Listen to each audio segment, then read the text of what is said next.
Market clearing order inbound.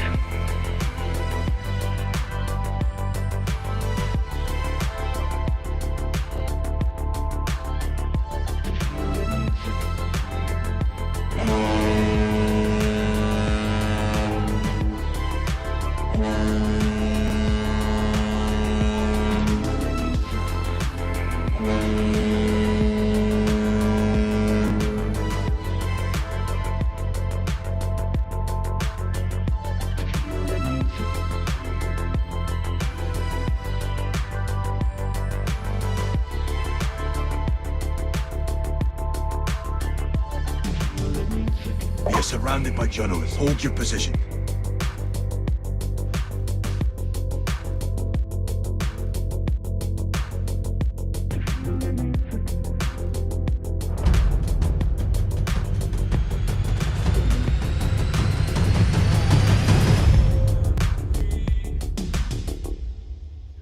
You're watching TBPN. Today is Thursday, June 5th, 2025. We are live from the TBPN Ultra Dome, the Temple of Technology, the Fortress of Finance, the capital of capital. We got to work on that because we're working on selling the naming rights, baby. This place is going to be branded. We're going to sell the windshield. We're selling the windshield. We're selling the windshield. So we got to keep growing the intro. But we have a massive day today. A little bit of an AI day today. We got folks from Google, OpenAI, Anthropic.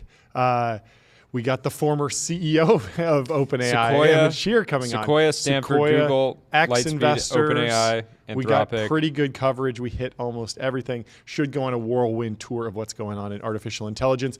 I'm excited to dig into the state of affairs in the foundation model race. We're going to go through the tier list of what companies in AI have the mandate of heaven.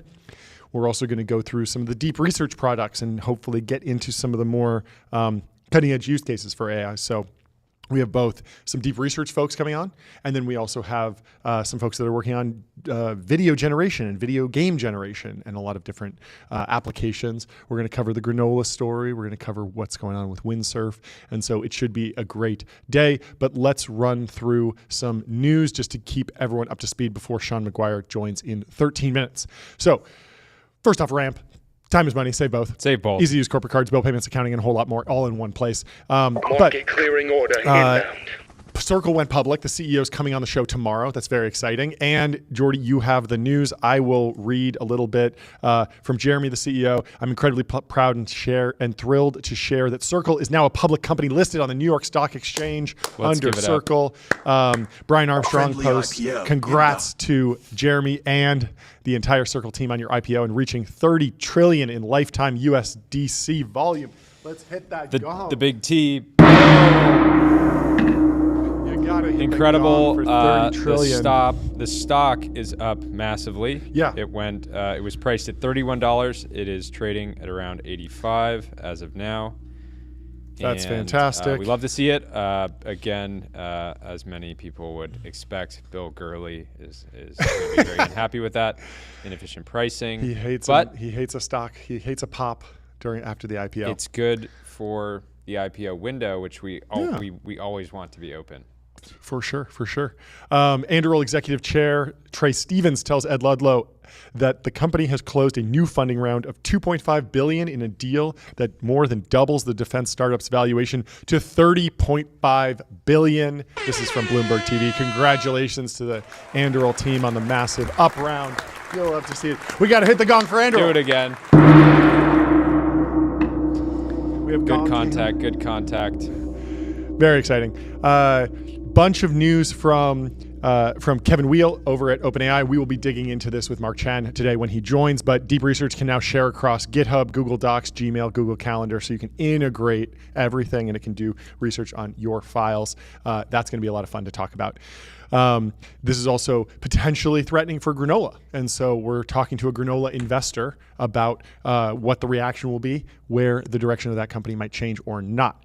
But if you're designing a tool for artificial intelligence or one of these products or any tool, really, go to Figma.com. Think bigger, build faster. Figma helps design and development teams build great products together. Go to Figma.com. It is the backbone of the TBPN brand. It is. It is. And we would not be able to make the show without it. Yes. And so we are going to be digging into, today's obviously Artificial Intelligence Day in some ways. We're digging into artificial intelligence today. We're also very interested in talking about VR and content and augmented reality. And then there's a story in the Wall Street Journal today about Meta is in talks. Not advanced talks, just regular talks, regular old talks. Chit chat. But they're talking to Disney, they're talking to A24 about content for a new VR headset. And this is my number one question about VR. When the iPhone, everyone's looking for the iPhone moment of VR. When the iPhone debuted, what was it? It was first and foremost a phone. It replaced your phone. And so I've always thought that the path to true VR adoption was just saying, we're only going after your TV. The next generation of 22-year-olds, when they get to college or post-college and they're in their first apartment, they are just not going to buy a big flat screen TV because we have solved that specifically with VR. These headsets. Exactly. Yeah. Or you know the guy with multiple monitors, three monitor setup, the production team back there. We can go to the production camp, show you all of the different monitors that they have. What if they could be wearing VR headsets? They could have 7 monitors one day, 10 monitors. Let's give it up for the production team. Love to see it. So the idea, we're on drink cam. We got the drink. Thank you to here. Matarino. Thank you to Andrew Huberman for inventing drinking things and caffeine. And the whole team over at Matina. Yeah, they're crushing it. And so this idea of doing one thing really, really well before going into trying to do a little bit of everything. Like trying to be a platform even. Exactly. Yeah, you only get to be a platform if you solve one thing really, really well. The iPhone wasn't a platform. The first iPhone was not a platform. Didn't have an app store, right? It just had the ability to listen to music. It was an iPod. It was a phone, and it was an internet communicator, just a web browser. And so the Meta is looking to Hollywood for exclusive immersive video for a premium device. Now, my kind of hot take here is that Belsky's cooking. I know. It's all of our boys are coming together we're cooking up something amazing. I'm really excited. We're not going to be able to get that much information on this soon, but I don't even know if they need that much immersive content. I think a lot of it is just, hey, every single Meta headset should just ship with the Matrix pre-installed for free. Yeah, it's like, how much would that possibly cost? It's an extra $2 to rent or something. You could have it pre-installed. So it's just like, you can put it on and there's 10 movies that are preloaded. You can just watch movies and the movies are great. And you're in a really nice theater and it just comes pre-installed and it's all great. Because that was my Vision Pro experience was very much film driven. I would take it a step further and I think they would have to basically create an entire catalog. I don't know if the Matrix by itself is going to be enough of a draw to say, I'm going to spend hundreds of dollars for the average person. No. It's more about the pre-installed apps. So the iPhone was a really good phone. No, but I'm saying really good iPod, but it also came with a calculator app that was decent. And so you need a few of these things that are just really easy to access, really easy to pull off the shelf. And ultimately, I think Meta needs to catch up to Apple in terms of the Apple TV movie store and making sure that all the streaming providers are really on there in a valuable way. Obviously, it's important to go to immersive eventually, but I think the path to immersive might be just, wow, I have a home theater in my studio apartment now. Anyway, we'll dig into this more. We'll talk to more people. Maybe I'm wrong. Who knows? But the high points from this article in the Wall Street Journal are as follows. Meta is seeking exclusive content from Hollywood for its upcoming premium VR headset Loma, set to rival Apple's Vision Pro. I'm super excited for this new VR headset. I think it's going to look fantastic. I think the resolution is going to be insane. And obviously there's a lot of focus on augmented reality and Orion and AI and glasses, but there's still so much work just to bring VR into just a normal consumer experience. And what's interesting is that I think Apple really broke the seal on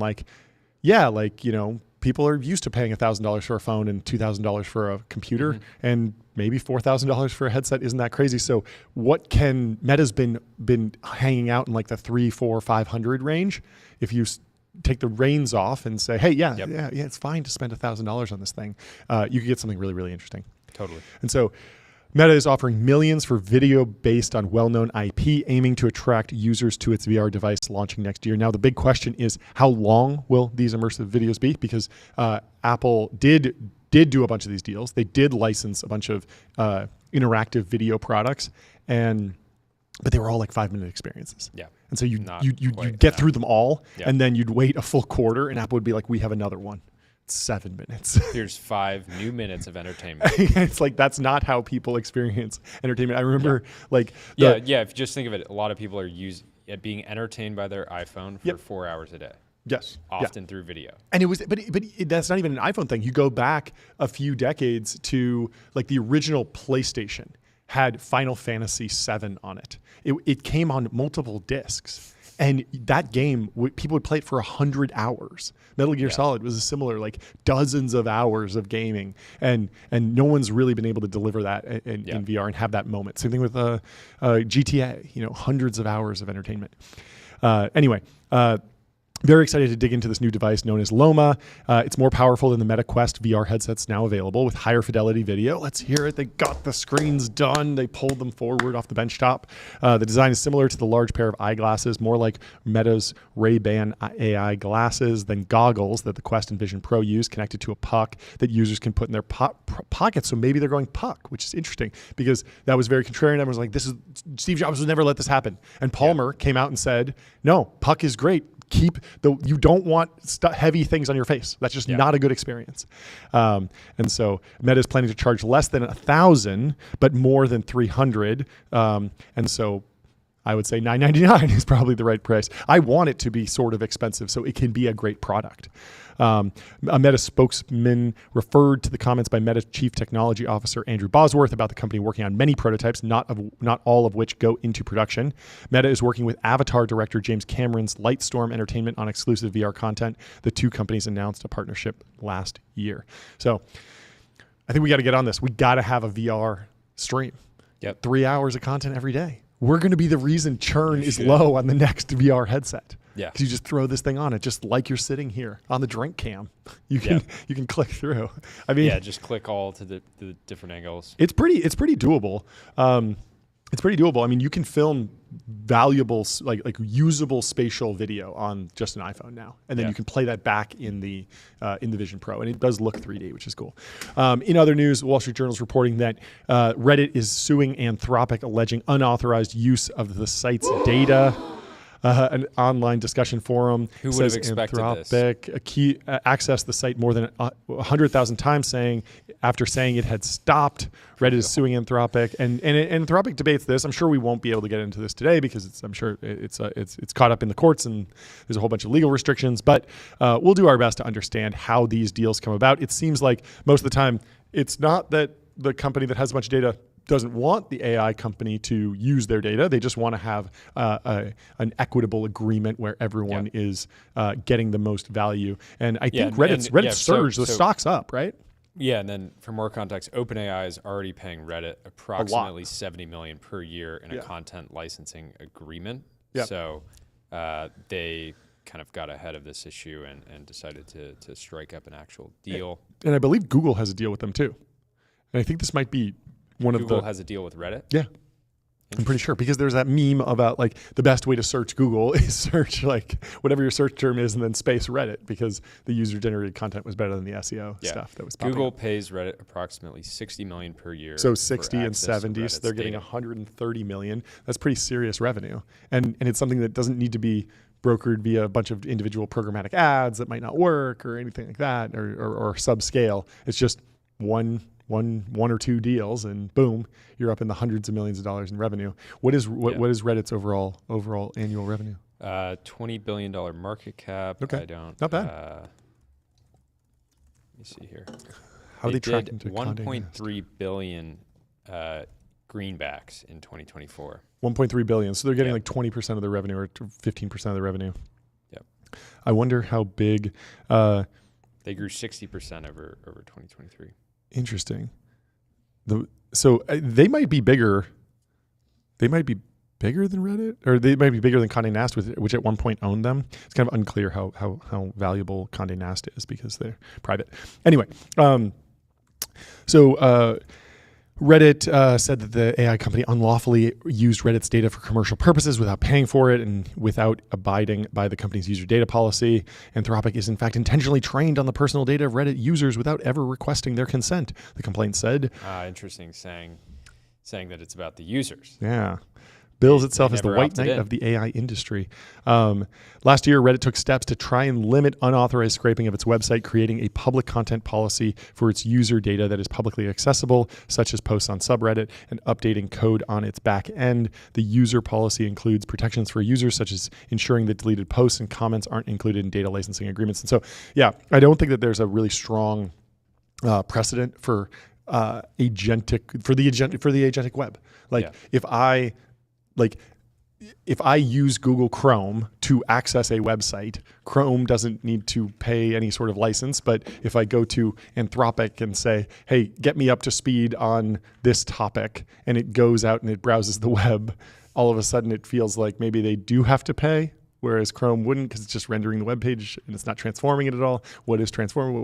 What's fair use? And so these things will obviously play out in the court of law. And so hopefully they can resolve it quickly and move on. Yeah, I'm actually surprised that they didn't already have a deal in place. Yeah. Because it's very valuable data. Totally. You want that data for your models. And anyways. Well, we have Sean McGuire joining in just a minute. And the other news in the Wall Street Journal today is Thrive Holdings is betting that AI can change IT services. The company established by venture capital firm Thrive Capital joined with ZBS to invest $100 million into an entity that will integrate AI into IT firms. This is from Josh Kushner, of course. Shield Technology Partners has already acquired 4 IT service companies: Clearfuse Networks, Iron Orbit, Delval Technology Solutions, and OneNet Global. It said Thrive Holdings called Shield Technology Partners an AI-enabled managed IT service platform. IT service companies, also called managed service providers or MSPs, typically provide IT support and manage tools like software and cloud computing on behalf of businesses. Founded by Josh Kushner about 15 years ago, Thrive Capital is known for some of its high-flying startup investments, including OpenAI, Databricks, and Wiz. What a portfolio. Not bad. Investing in traditional services business, particularly those that rely heavily on administrative knowledge work, and adding AI to supercharge them is becoming a bit of a trend. As part of its efforts, Shield Technology Partners will embed software engineers into each of its IT portfolio businesses. Oh, they're doing the forward deployed engineer. The engineer's goal is to build an AI-driven solution that all of the portfolio companies will use. We've studied all the ways in which MSPs have perhaps been on their back foot to date with customers. And says that IT services work is incredibly well suited to what AI can streamline. And so you can imagine a whole bunch of agentic workflows for all the different things that you need to do when you're deploying cloud and managing cloud. Right. Really quickly, before we have our next guest, let's tell you about Vanta. Automate compliance, manage risk, and prove trust continuously. Vanta's trust management platform takes the manual work out of your security and compliance process and replaces it with continuous automation, whether you're pursuing your first framework or managing a complex program. If you think you should be on Vanta, you're probably correct. Well, we have Sean McGuire from Sequoia Capital in the studio. Welcome to the show, Sean. How are you doing? Boom. What's up, team? Never a boring day on the internet, that's for sure. Yeah. What is keeping you?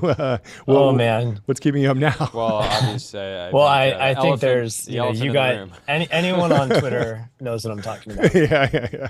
Or an X. I mean, let's skip the politics because this is purely a technology and business show. Thank God, I love you guys. You're the best. Stick to the technology. I mean, we've had an interesting experience with X in that there's always been this narrative that like the whole platform was going to collapse. There's been rough days here and there, but overall things have been growing.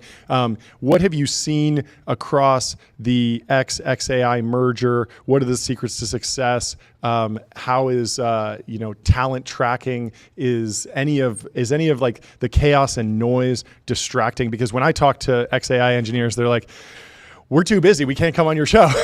but what's your experience been with the X and XAI team recently? Look, if you go back in time, as you said, everyone said it was going to fail. The app would crash. Nothing would happen, and that didn't play out.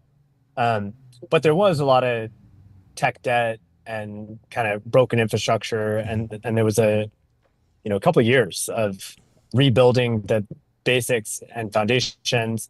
I think we're starting to see, real innovation happening. I love the Grok integration directly in X. It always scares me when someone, when I have a tweet or whatever, and then someone says like, at Grok, is this correct? Is this real? Like, is this accurate? You never know what's going to come back. Usually I agree with Grok. There's been once or twice where I think some of the subtleties are a little off, but it's truth seeking. It doesn't mean that it's fully truthful every time. Yeah, It hasn't actually found that ground truth every single time.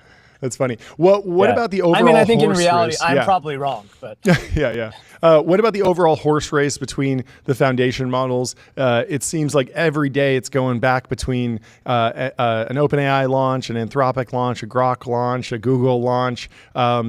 Do you think that continues? Do you think there's like maybe some fragmenting and there's opportunity? I mean, we're kind of already seeing this with how much Anthropic's loved by developers versus OpenAI has been really dominant on the consumer side. And now every company is figuring out a different way to actually get to distribution. What really matters here? Is it pure scale? Is it pure cracked engineering talent? Is it distribution? Is it a combination of those things? How are you seeing it play out?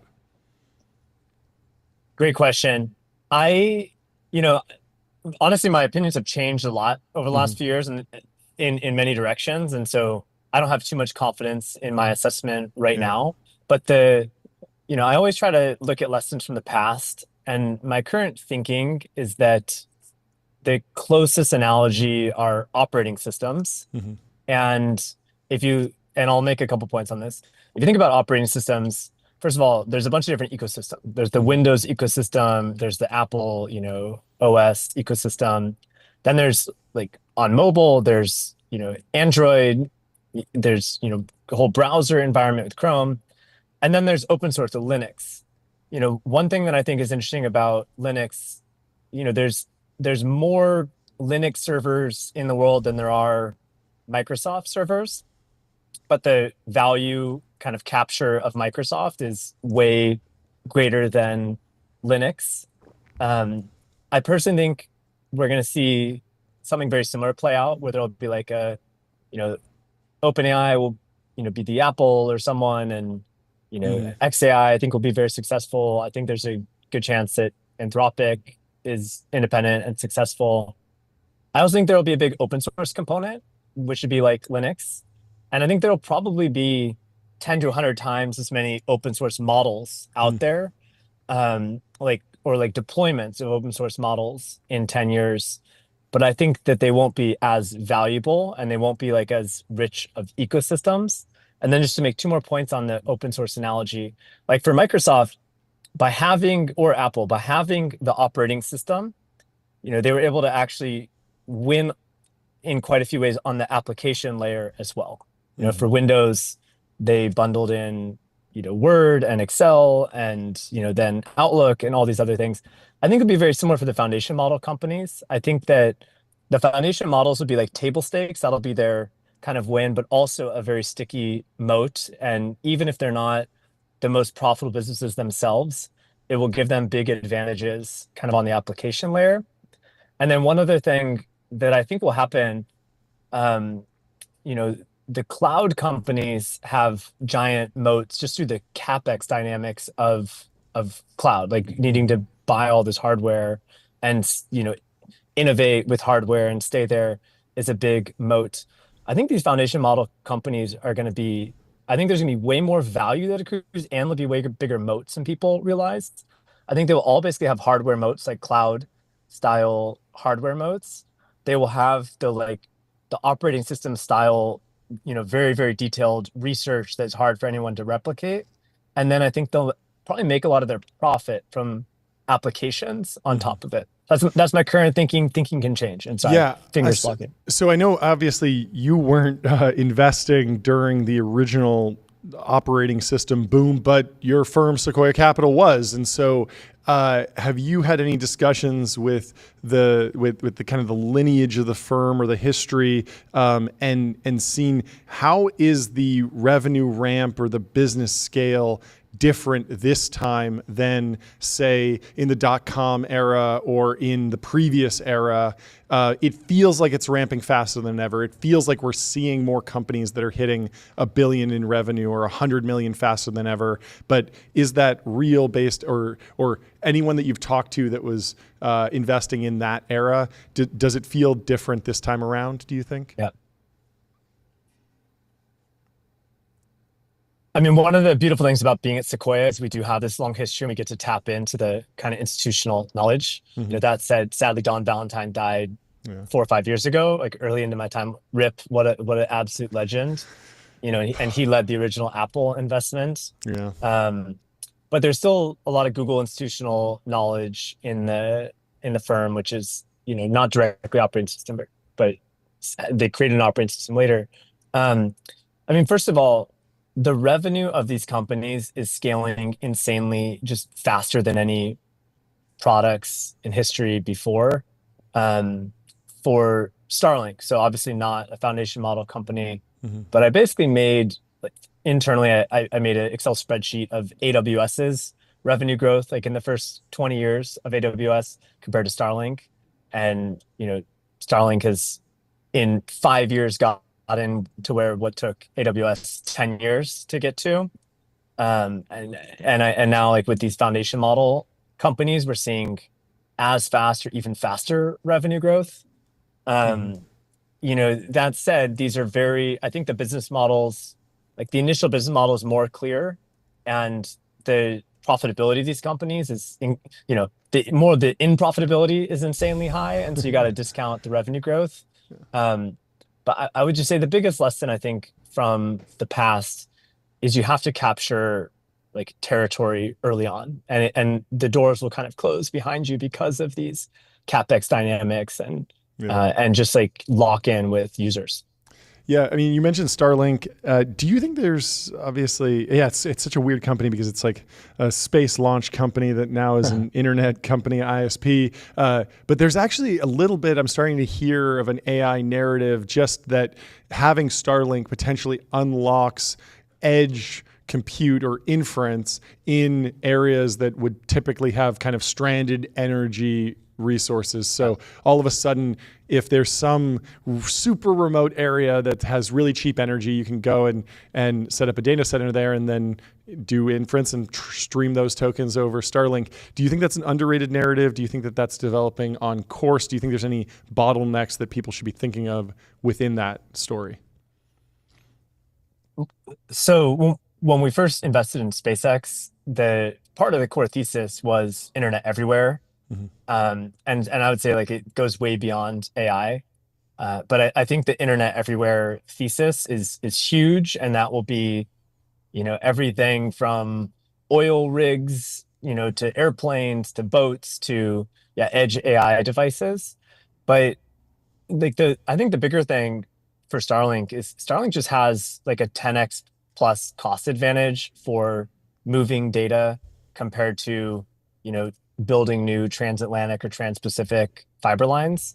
And in the world of AI, we're going to be moving, these models are going to be moving so much data around themselves. And I think Starlink is incredibly well positioned to be the pipes to move all this data for AI. And so I care more about that just because of the volume than some of the kind of edge applications for AI specifically, but those will be big. And then one other thing, I just got to give a plug to Bitcoin. Basically, yeah, let's go. Basically, three years ago, I visited the biggest Bitcoin mine in the world, Genesis Digital. Their mine is near Midland, Texas. It's actually backed by SBF, which is, you know, wild. he got both Anthropic. He had a bunch of good bets. You cannot deny that. Exactly. He got both Anthropic and Genesis. But these guys had a gigawatt scale Bitcoin mine operating 3 years ago.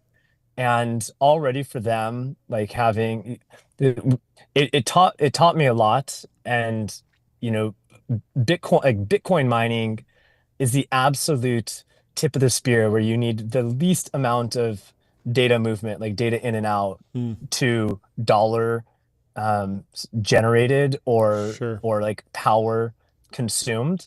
And so I actually think that was like Bitcoin mining is underrated in terms of how much it's pushed like frontier power generation turned into compute.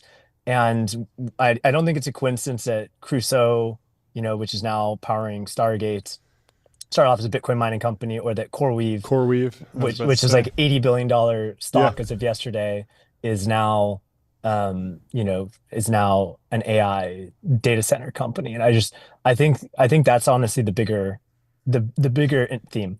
Yeah. What's your updated thinking around nuclear? We had these new executive orders, and it was announced this week that Meta announced a partnership with Constellation to power some of their AI power needs. What's your kind of updated outlook over the near term to medium term? I'm an all of the above guy for energy. Like we need all of it. We need all of it as quickly as possible. I, as an individual, invested in a few nuclear companies going back like 9, 10 years ago, way too early. Um, and I like to put a little bit more meat on these statements. Nuclear is incredible, but deploying large amounts of nuclear is slow. Like even if you deregulated it to zero, I think it would be like a more than a decade, well beyond a decade to deploy like a terawatt of new nuclear. Call it 10 years if you did it as fast as possible for America starting now. Solar is just a way faster way to deploy a lot of energy. Nat gas is a way faster way to deploy a lot of energy. We have been producing insane amounts of natural gas, which we didn't have the pipelines to actually use. So we were just flaring it a lot of times because kind of like the dollar value per, like when you have an oil well or you're fracking, it's emitting natural gas and oil, and you just made so much more money from the oil than the natural gas that we didn't really care about it. And that started to flip.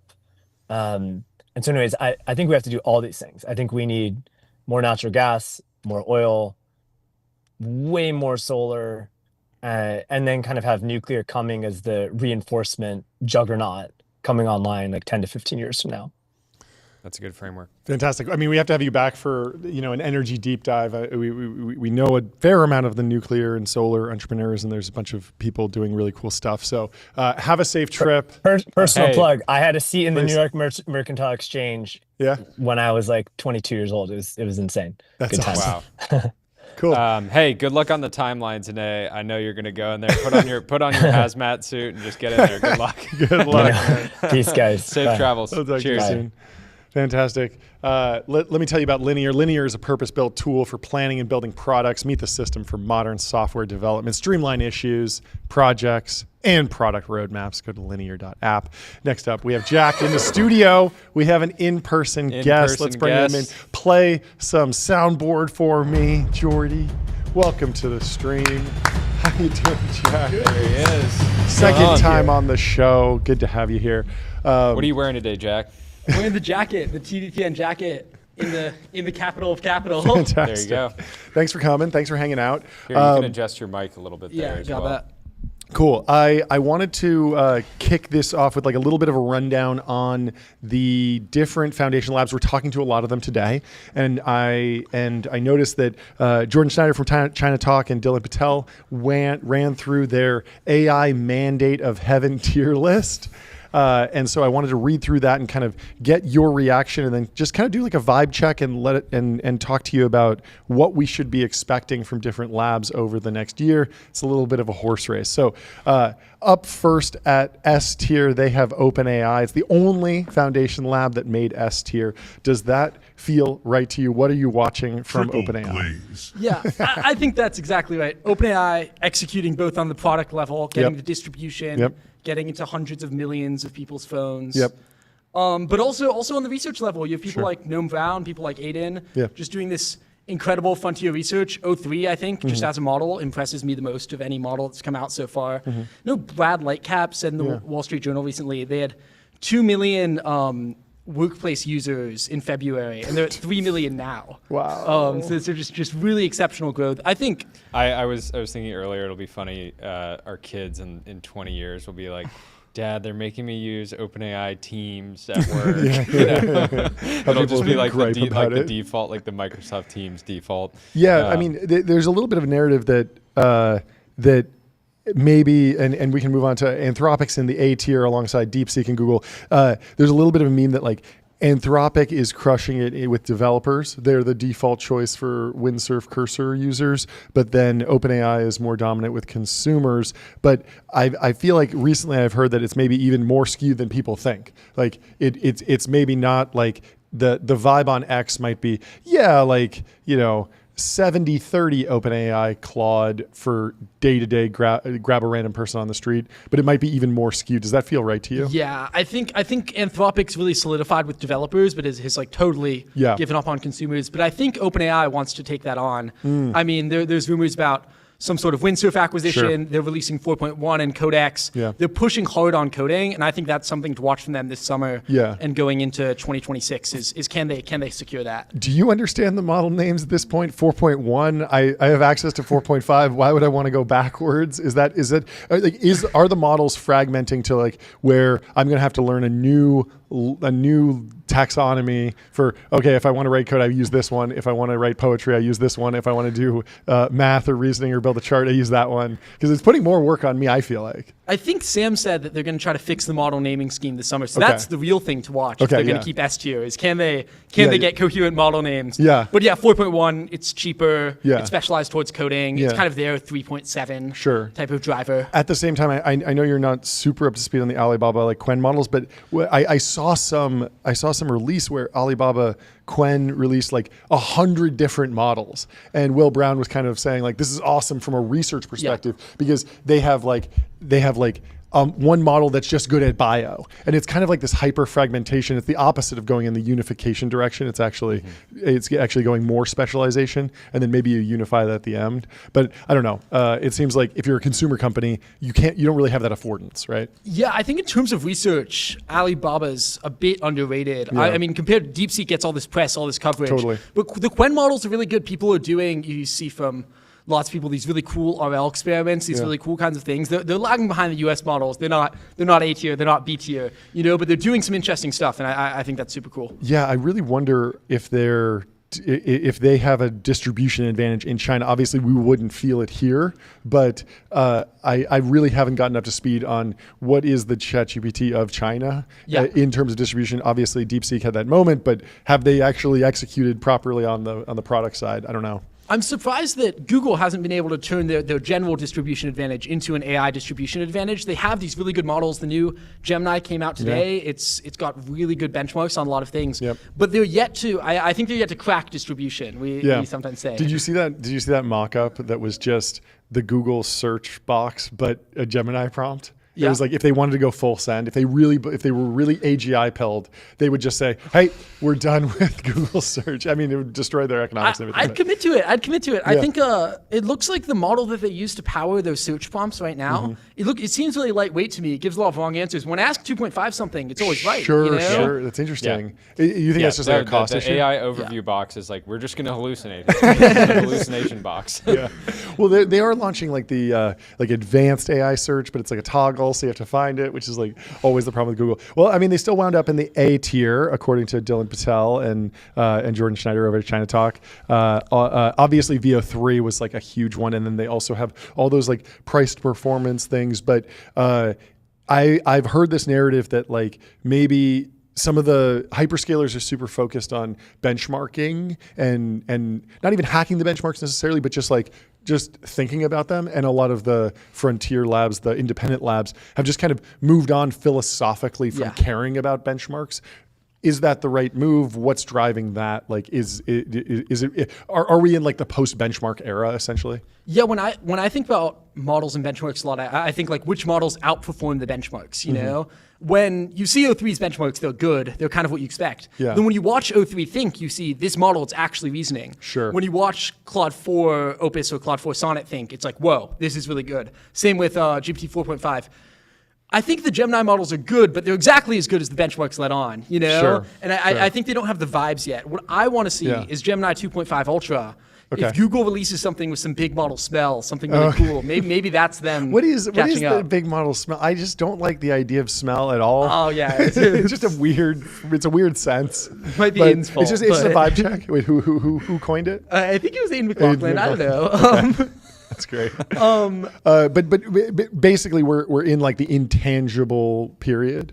Is that the idea? Well, that I it's think like unquantifiable. Look, I think Anthropic's given up on really training on the benchmarks, and I think it's Okay. gone really well for them. Yeah. You know, you see that they're really good at SweetBench. They're not crushing it on MMLU. You know, Yeah. But if you tried Force on it, it's great. You Yeah. know, other labs that are lower down on this tier list seem to have not given up on doing really well on the benchmarks. Yes, you know? that makes sense. I mean, it's possible that like you must defeat the final boss to like play the end game. Yeah. And so maybe the end game is this vibe check, this big model smell. But the in the interim, like yes, like if you're not, you only earn the right to go into big model smell if you can dominate in all the benchmarks. There was an interesting moment where 3.7 was beaten on every benchmark. Yeah. So now 4 state of the art on stuff again. Yeah. 3.7 was losing on everything. There was a better model for everything hypothetically.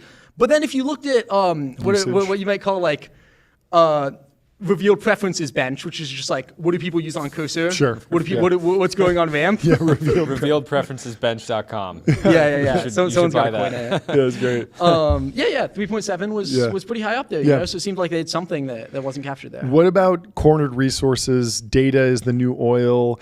That seemed like a very silly concept in the moment when everyone had scraped the web entirely, and it really felt like data was fully commoditized. Then we see VO3, and for the first time, it feels like, okay, there is at least one data set that is so large that you can't copy it onto a single hard drive or compress it, and it's YouTube, and Google owns It's it. And growing daily. yes, people might scrape it here and there, but Google has a durable advantage there. But is that the wrong way of thinking about it? Yeah, I mean, I'm not sure about the video models. I think it's true that data is like both super, super important, but also has just become like tremendously overrated because the first thing people learned about AI is like, oh, it's a result of the data that goes in. But now that we're unlocking things like RL, embedded post-training, it seems to me like you can have some non-data solutions to some of these problems. Yeah, I mean, that was the original generative adversarial network for image generation was like synthetic data generation and then testing it. And so like it just VO3 feels so much like a beneficiary of YouTube. Yeah. But I don't know if that's just if we're just waiting and we'll see the next Sora and we'll be like, oh, OpenAI figured it out, and like, yeah, maybe they found some like kind of workaround to the data, but really like the vast majority of the consistency and the innovation there was algorithmic progress, not just corded resource and data. Yeah, one thing about video models is it's been so secondary, but they've become so impressive. I think that if you showed them both to me a couple years ago, I would be more impressed by VO3 than even like Claude 4 Sonnet or something, you know? agree. It's really, really just incredible. Well, yeah, I mean, I think a lot of it just comes down to like the cost of instantiating the thing. And so if I go to deep research and I use O3 and I have it pull together some 20-minute research paper, it's like that's a few hours of work. Maybe it's a few $1,000s of like a researcher's time. Maybe we're getting up into like PhD level. Do it on your own. I could do it on my own. But if I actually want to crash a Ferrari through the Hollywood sign with champagne bottles TBPN flying, a branding custom on- Hollywood Yeah. sign that's huge, like. Unless I'm either helicopters chasing us. I'm either renting all that, shooting it practically, and it's a multi-million-dollar Michael Bay shoot, or I'm doing it all in CGI. And even to do it in Even CGI the is millions renders. of dollars of Yeah. rendering. And so even for an 8-second clip, it just looks like, wow, I got something that normally would cost $1 million to make happen. And there's no real like textual asset that feels like, wow, this is $1 million worth of assets. Anyway, interesting. XAI. They are cooking. They've been obviously GPU rich, scaling up. People seem like they're in the B tier here, according to this chart, but everyone's kind of excited about what's coming next. What is your take on Grok, XAI? Are they close to the big model smell? That feels like a natural beneficiary of Elon's strategy of just go big, but how are you thinking about Grok generally? Yeah, I'm not the most impressed yet. I mean, Grok 3 is good. It's a good model. Sure. It's like a funny thing, like Grok's whole thing, or something that people who really like Grok often say, it's like, oh, it's trained on this real-time X data, has this X availability. One thing I've tried a few times, because I saw it in a tweet, is if you have a tweet you can describe, maybe I say like, John Coogan's tweet about bringing media back to Hollywood. Yes. And you ask Grok to find it, it can't find it. You ask O3 to find it, it can find it. Wait, It's really? weird. Yeah. O3 can find it. That's so interesting because I feel like X is pretty locked down at like just the www layer, right? It's pretty hard to find. In fact, a lot of times I'll post in a post from X, and it will have to go to like thread reader unroll and find an archive off of X because it clearly can't access it directly. Here's but that is interesting fascinating. So that feels solvable. Adam ships TBPN.guest.com. Yep. Like last week, Yep. I had a friend find it Monday. We hadn't announced it anywhere. It's not even visible on the Google search. Really? And O3 found it. Wow. And I was like, how did you find this? And he was just looking. He asked O3, can you pull together a list of all the guests on TV? And it found that link randomly, and Google doesn't even find it. Interesting. On its O3 is own. really good at search, and I think that might have been RL. They mentioned RLing on tool use in the blog. Very, very interesting. Also, like XAI, it's like not really much revenue, nearly no revenue yet. You know, at some point you need to start building that out. I'm glad they're pushing on the distribution, but things come around. Yeah, makes a lot of sense. Last one we'll end with the highest revenue multiple of any company in history. Yeah. Yeah. Last one we'll end on Meta Llama, sitting in D tier, but maybe not out of the game yet. The two interesting bull cases I've been discussing have been one, is there a world where open source American AI becomes geopolitically important for countries that are slight allies, and they're either choosing between DeepSeek or an open source American model, and OpenAI would not be in the conversation. And then also just, why would you ever bet against Zuck? He has a capital cannon that can fire 10 billion at random projects forever. And so, but the question is that enough? What are you looking for from Meta and Llama in the future? Yeah, it seems like you hit some issues recently, but I'm not betting against Zuck. He's got the capital. He's got some GPUs. They can get together some really great research. I would love to see better American open source models. I mean, I'm not betting on open source in the long term as maybe the cornerstone of AI, but the fact that all of our American research groups, lots of really smart RL researchers, are doing experiments on Quen and not on Lambda is just not great, Yeah. So should there's one interesting twist there, which is Quen has so many different models. Llama has a few. They're still working on rolling out Behemoth, but would it be like almost more of an olive branch to the developer community to fragment the models and really focus on hitting researchers? Is that kind of a potential path that they should take? Yeah, I mean, I think it would be really cool if they did that. It would be somewhat charitable. Yeah, exactly. Developers love a handout, but I don't know. I think I'm curious about what they do on the product level and how they can build stuff in better. On the product level, people aren't incredibly sensitive to whether O3 can search 50,000 websites like we are, They care more about just having something that's really good, something that's really good to talk to. Maybe Meta shifts focus to that anymore. I'm not feeling it right now in terms of like when will a Meta model grab number one on LM Arena or something. Yeah. It seems like it's going to be some time, but I'm not counting them out at all either. Yeah, I mean, if they can just stay on the lagging edge, that could still be valuable in a lot of their product rollouts. I mean, we forgot Apple in the L tier.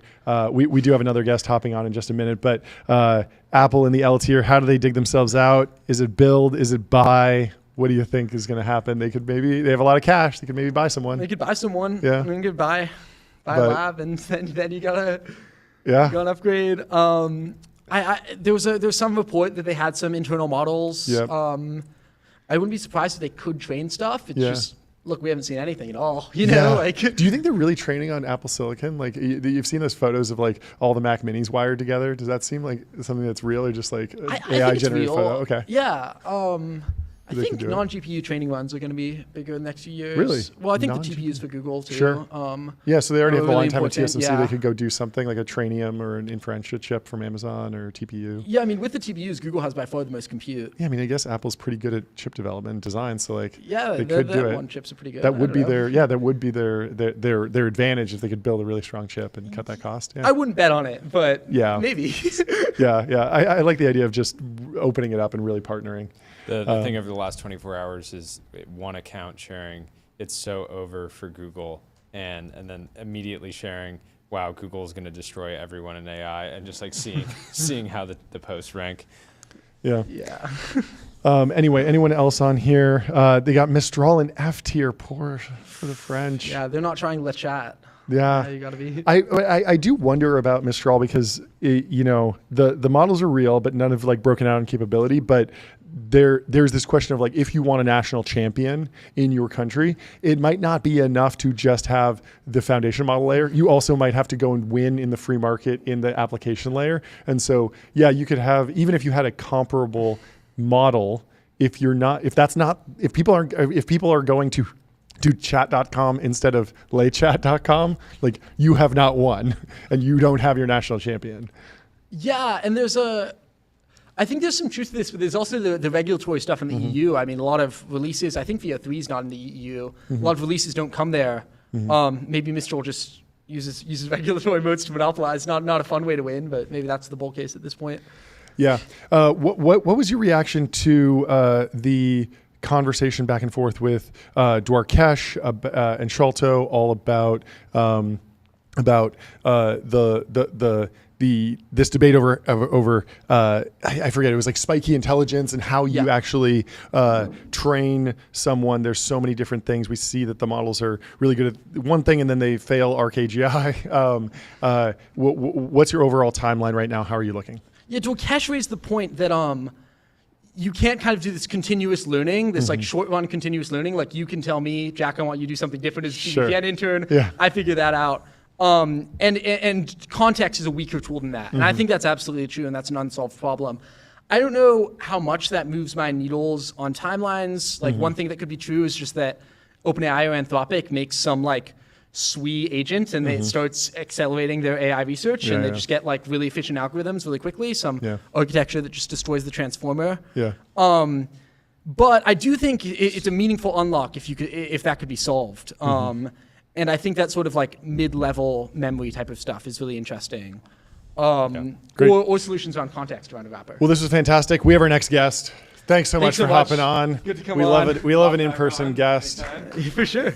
Thank you so much. Next up, we're heading over to Google World. We have Arush from Google. He worked on the deep research project that dropped from Google in 2024. It was a full year ago. It was in December, technically, but very excited to talk to him about that product, all the things that go into deep research. So we'll welcome him to the studio if he's available. How you doing? Good to have you on the what's show. up, guys? Thanks for having me here. Not too much. We're having a great day. We got a great lineup and excited to dig into it. Would you mind kicking us off with just an introduction on yourself and a little bit of the history? I want to hear about the history of the products that you've built at Google, what the interaction between research and product looks like, and what you're excited about. Yeah, for sure. First off, A-team. That's pretty good. Pretty good. Yeah. Let's hear it for There we A. go. Let's go. Let's go. Let's hit it. Yeah, John's I don't going to know hit the any gong. Good work. Cool. Love to be here. There a lot of it's been fun. It's been a fun ride. I'm a product manager on the Gemini team. Cool. I've been here since a little while, back when it was called Bard. The Bard days. And Bard days. And so about, I don't know, maybe like this time last year, we started kicking around this idea of deep research, where one of the things we noticed is a ton of people come to the product and like seeking to learn something or asking questions and kind of doing researchy type things. But if you ask really hard questions, one thing we noticed is the model would just give you like an outline of an answer. It wouldn't actually tell you something very comprehensive. So we kind of just ran with the hypothesis of like, let's take off the constraints of like, it has to respond within a few seconds. It has to use this much compute. Like, let's just see how far we can push what the model can do. And this was before thinking models or anything, and then like kind of, and any of that good stuff. And so we kind of worked on this idea for a bit, and then we launched in December back on Gemini 1.5 Pro, was the model that we were using back then. We launched deep research as kind of as a bet to just see like, would people be into something that makes you wait 15 minutes but gives you something comprehensive? I'm happy to wait, although I do want it to speed up. questions about context window size. How important is that million token context window? That feels like it's been a unique Google feature for even longer than I expected. That the advantages in AI seem to last days, maybe weeks, before another model comes out that meets or is roughly around the same capability. How important is large token context windows in deep research like products? Yeah, it's huge. It's like really what enabled us and kind of gave us the confidence that this was even worth trying. Yeah. I'd say that the long context enabled us to basically be very recall forward and really cast a very wide net as we research the web and try and find gems of information that we then stitch together. And so that was like, I think, our biggest differentiator and really allowed us to build this product. The other thing that long context allows us is like, once you've finished your research, not just the report, but everything it read along the way is in context. So you can keep asking questions, going deeper within Gemini. And even if it's like a tidbit of a fact that's not in your report, if it's been read at some point, it'll be able to retrieve that and give you that answer. So it also helped sort of beyond that first turn, keeping a good experience. Yeah. And then reasoning models was like the next big step jump for us, allowing it to then do more critical analysis. So in terms of like actual product design, I'm interested in the direction this goes here. You could see one world where the models are baked down into silicon, everything's running even faster, you're distilling the models, and all of a sudden I'm getting a 20-minute product in 2 minutes or even 20 seconds. You could also imagine a world where what's possible if the economics work such that I could request a 2-hour research report or a 2-day research report. How are you evaluating those? What would you personally be more excited about? And what do you think users actually want? Because stated preferences and revealed preferences are often different. Or do we wind up with both? Yeah. So one of the things that we noticed, when we launched this, we had no idea people would be willing to wait. Like every metric at Google from the day it started is reduce latency and like all metrics go up. Right. So this was definitely a bet where we were like, a lot of people thought we were crazy, where we were like, we're just going to take a ton of time and people will wait. One thing we noticed is that like after about a minute or something like that, people are fine. Like people will go away, do other things, come back. We'll send them a notification when it's ready. So the big pleasant surprise for us is like people don't mind waiting. I'd say, so in terms of like efficiencies gains, one of the things that we're more excited about is like, okay, if we can make models more efficient, instead of reducing down the research time, can I give you just a way better output? Like, can I bank that savings and give you something way more insightful, way higher quality? I'd say the other thing is like, even if I could give you like a deep research answer in 15 seconds, it's going to take you 15 minutes to read. So there's also an aspect of just like, how much do you want to consume this, right? So for us, we're not as stressed about like, can we make this faster? Can we make this quicker? I do think there are probably other points in the like latency comprehensiveness spectrum that people might like, right? We picked like one extreme of like, let's just go super hard and build the most comprehensive long thing that takes a while. But there might be totally other points people are interested. So sometimes I notice I've generated like so many various deep research reports across all the different apps that I'll follow it up with a prompt like, okay, like, boil that down for like 10 bullet points because like I don't have time to read that. And then I'm like, wait, like maybe I should have just asked it to give me 10 bullet points and I just like burned a bunch of GPU cycles. But I guess the question oscillating is back and forth between the two until you kind of understand the subject. Exactly.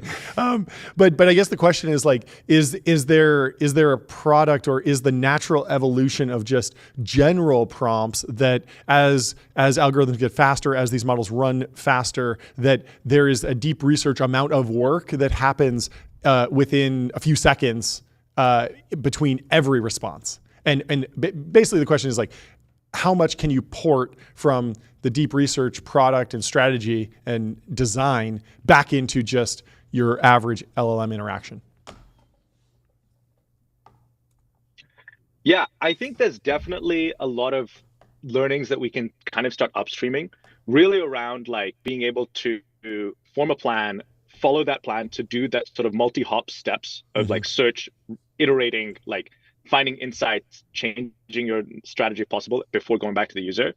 And so you're kind of starting to see this in like 2.5 Pro and stuff like that. And you can imagine that will continue, where you will see more like mini deep research or more sort of like planning and sort of like iterative reasoning before like giving you an answer.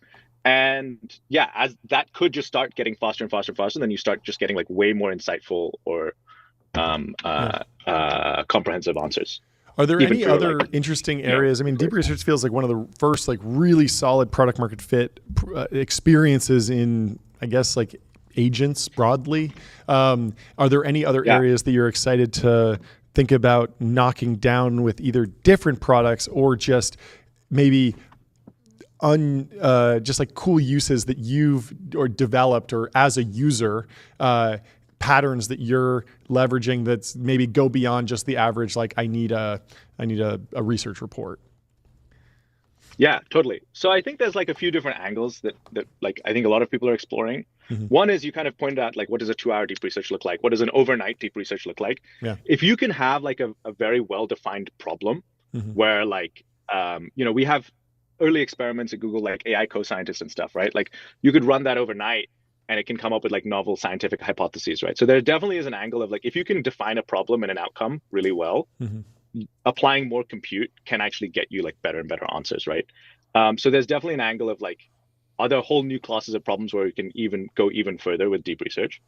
There's a second aspect of like, we had the chance to go like meet a bunch of people who are like researchers at the Fed, right? And they were telling us how they use deep research, and it's often like a very different thing, right? So like I showed them this example where I was like, hey, there's this like funny law in the US called the Jones Act, where like any two ships between like two US ports have to be like built in America, crewed by Americans. Yeah. And that like drives up shipping prices, but only for like Puerto Rico, Hawaii, and like Alaska, right?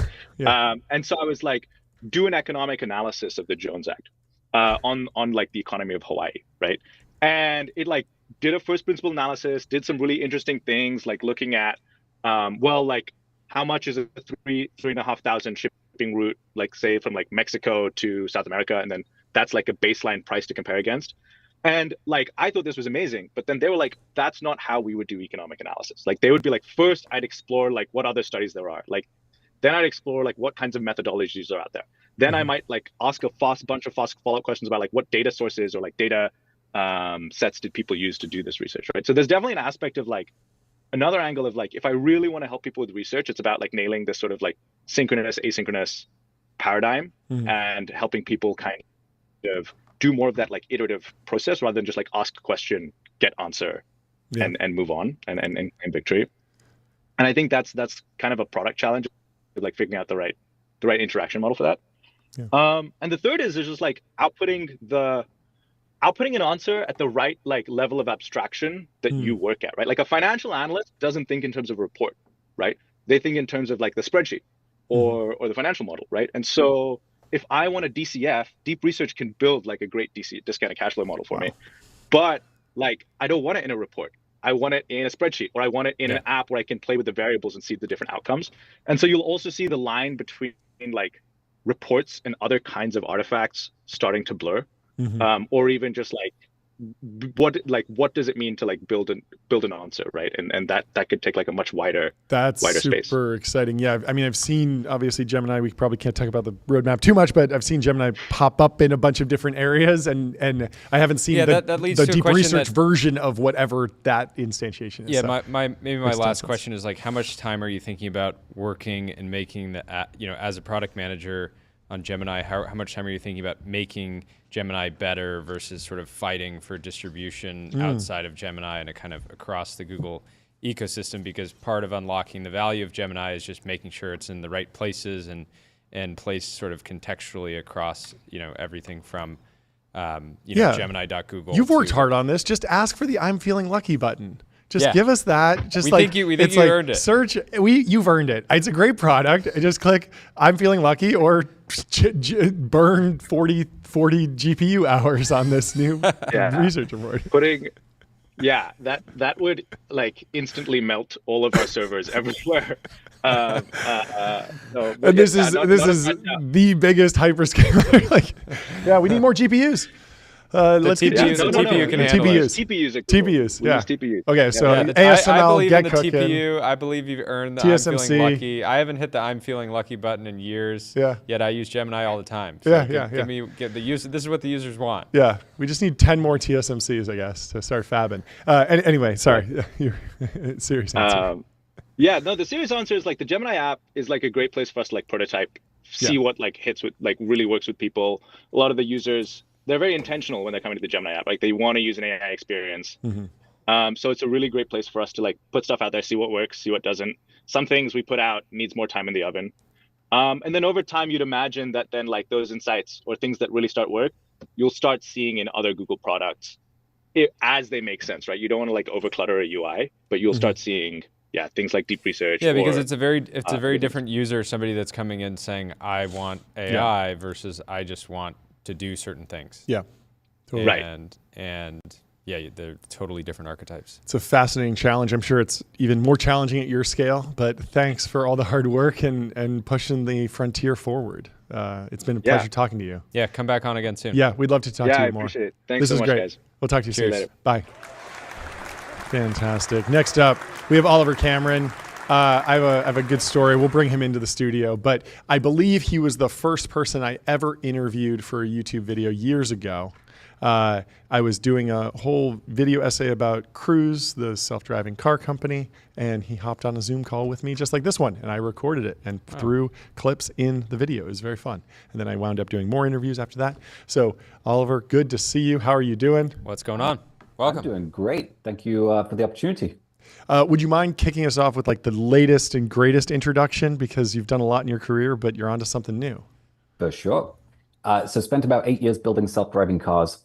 Incredible time. I mean, just to see that technology go from barely being able to keep in a straight line to navigating downtown San Francisco with no human behind the wheel, just a sign of where things have gone with machine learning. So had a blast doing that. Built my own company, sold that company to Cruise, where we met, and loved that time. Left Cruise in May of 2023. Decided to start something new, and both me and my co-founder, who also was from self-driving cars, we were both very much inspired by Pixar. I think it's just a very special company, right? Everyone kind of recognizes Pixar as this sort of iconic storytelling company, and we really put our heads together to think about what a modern reincarnation of Pixar would look like. So that company is called Odyssey, and we're an AI lab that's really focused on enabling entirely new stories to be told. And walk us through the first product that you launched. I played with it earlier. It was mind-blowing. We'll pull it up while you're talking. Sure. Yeah, we just released a research preview of something that we call interactive video. And it's effectively AI video that you can both watch and interact with in real time. And we think this will become an entirely new form of entertainment. You know, you've got film, you've got games, you've got all these mediums that have been around for a while. We think that there is an opportunity to invent a brand new one, where effectively a model is responsible for imagining film and game-like experiences in real time. That you can interact with. There's no game engine behind all of this, no heuristics, no rules, just a model that's learned pixels and actions from tons and tons and tons of real life video. Yeah, we're showing it on the screen right now, and the production team is controlling it with the keyboard, WASD, like it's a first-person video game, and they're walking around this field with trees and windmills, and they can actually choose to go inside buildings, and it's all being generated without the use of a game engine, and then they can switch over to a different environment. And so, I mean, I have tons of questions about how these different, like, you're not doing photo scanning, you're not doing game engine stuff, traditional 3D pipeline, but the data must come from somewhere. Love to hear about that. And then also, I noticed the space button doesn't work. I wanted to jump around, start bunny hopping. When are we getting a space button added to this thing? Anyway, sorry. Isn't it trippy how those pixels are literally streaming from a GPU cluster, probably in Texas? It's so crazy. And now we're streaming them via Zoom in real time. It's crazy. My question is, do you think that Odyssey can be a really breakout app for VR, because when I see that visual, sure. Yeah. I feel like that it could give someone the sense of being able to explore lands that don't exist, which is like very like once it's fully immersive, it feels like it's funny, the windmill thing, because I remember the very first Oculus demo that I ever did. I was walking around a windmill, and it's still in my mind years later, but and it was amazing. But it was just like one little windmill, and then you couldn't go any further because developing like virtual assets is really expensive. And so you play a lot of these VR games, and it's a couple hours or 30 minutes. But if you take a procedural approach or a generative approach, you all of a sudden have infinite content. I think what's really important to note is in film and game, incredible things can be made, right? Like insanely good things that wow us all. The time and the money it takes to create those things is ludicrous. And it's only getting more expensive, not less expensive over time. Yeah. So I feel there will be continuously a place for these sorts of like handcrafted things. And they'll be very important. But if we just think about a model that's trained on literally decades of video, that's then able to imagine stuff in real time with no pre-production costs, no post-production costs, and do that literally in real time, like 33 milliseconds. That's where it gets really crazy. And what we showed in the research preview is just like this tiny glimpse, I think, of what this stuff will become. VR in particular is like the most hardcore application of this from a technical perspective, because the resolution required for VR is like insane. And the resolution that you saw there, you can tell it's low res. It's like 300 pixels wide. So there's going to be a leap that needs to happen there to get to VR level res, but I'm confident that Odyssey 2, you'll have it covered. You'll have it dialed. Oh yeah, 2.1. Yeah. Give us the stats. How many, what numbers can you give us about the progress or adoption? You just launched this, I think, this week or last week. It hasn't been very long, but how's the response been quantitatively? Oh, it's been incredible. So we launched a week ago, and since then we've served 250,000 unique streams, meaning 250,000 people experiencing what you just saw, which is insane. Market clearing order inbound. Yeah, let's do it. Love it. Congratulations. That's fantastic. On the question of resolution, there's a bunch of amazing AI up-resing that's happening in various parts of the pipeline. There's some server-based up-resing that can happen. There's some on-device up-resing. So is that, are you counting on that technology breaking one way or another? Does it matter? Will it be a combination of both? How do you see that developing? I think a way to think of this is where video models were a year ago is where real-time video models or world models will be today. Yeah. And what that really means is that you look at the res. Remember everyone remembers the Will Smith spaghetti video, spaghetti. Right? That was that like 1 year ago or 2 years ago? It wasn't long ago. I think it was just over a year ago. It's so fast. And there was definitely better outputs. Like spaghetti was like the weirdest, hardest thing at the time. Although gymnastics today, I'm sure you've seen that. That's really tough with video models today. That is tough. That's all to say that I think the res and the visual quality improvements will come from the model itself, not like some secondary piece of infrastructure to up-res. Sure. Just because, I mean, think of what a language model was like to use 2 years ago. Like, how fast was it in response time? Really quite slow, right? Compared to today, where it's like just stream of information straight to your eyeballs. Same will be true of these models. Like, we'll crank out larger resolutions, faster frame rates, more actions, more things you can do, all that sort of stuff. And I guess importantly, like GPT 4.5 is not GPT-4 up-resed to 4.5. It is a different model. We're walking around what looks like the gloomy English countryside right now, and I think the production team is going to try and go in that house. It is really, really so wild. I noticed that there's a time limit. A tropical island demo because this it's love very the English, spooky. I love the English countryside. It's very foggy. I noticed that there's like a 2-minute timer when I sign in. Is that so the GPUs don't melt? I mean, I assume you've raised money and you're maybe burning some money with these demos. But break down kind of like what your limitations are and how you see them evolving. Yeah, for sure. So the timer is there because each session is served by a single GPU. So each user gets a GPU, the model's running there, and that's beamed to the user directly.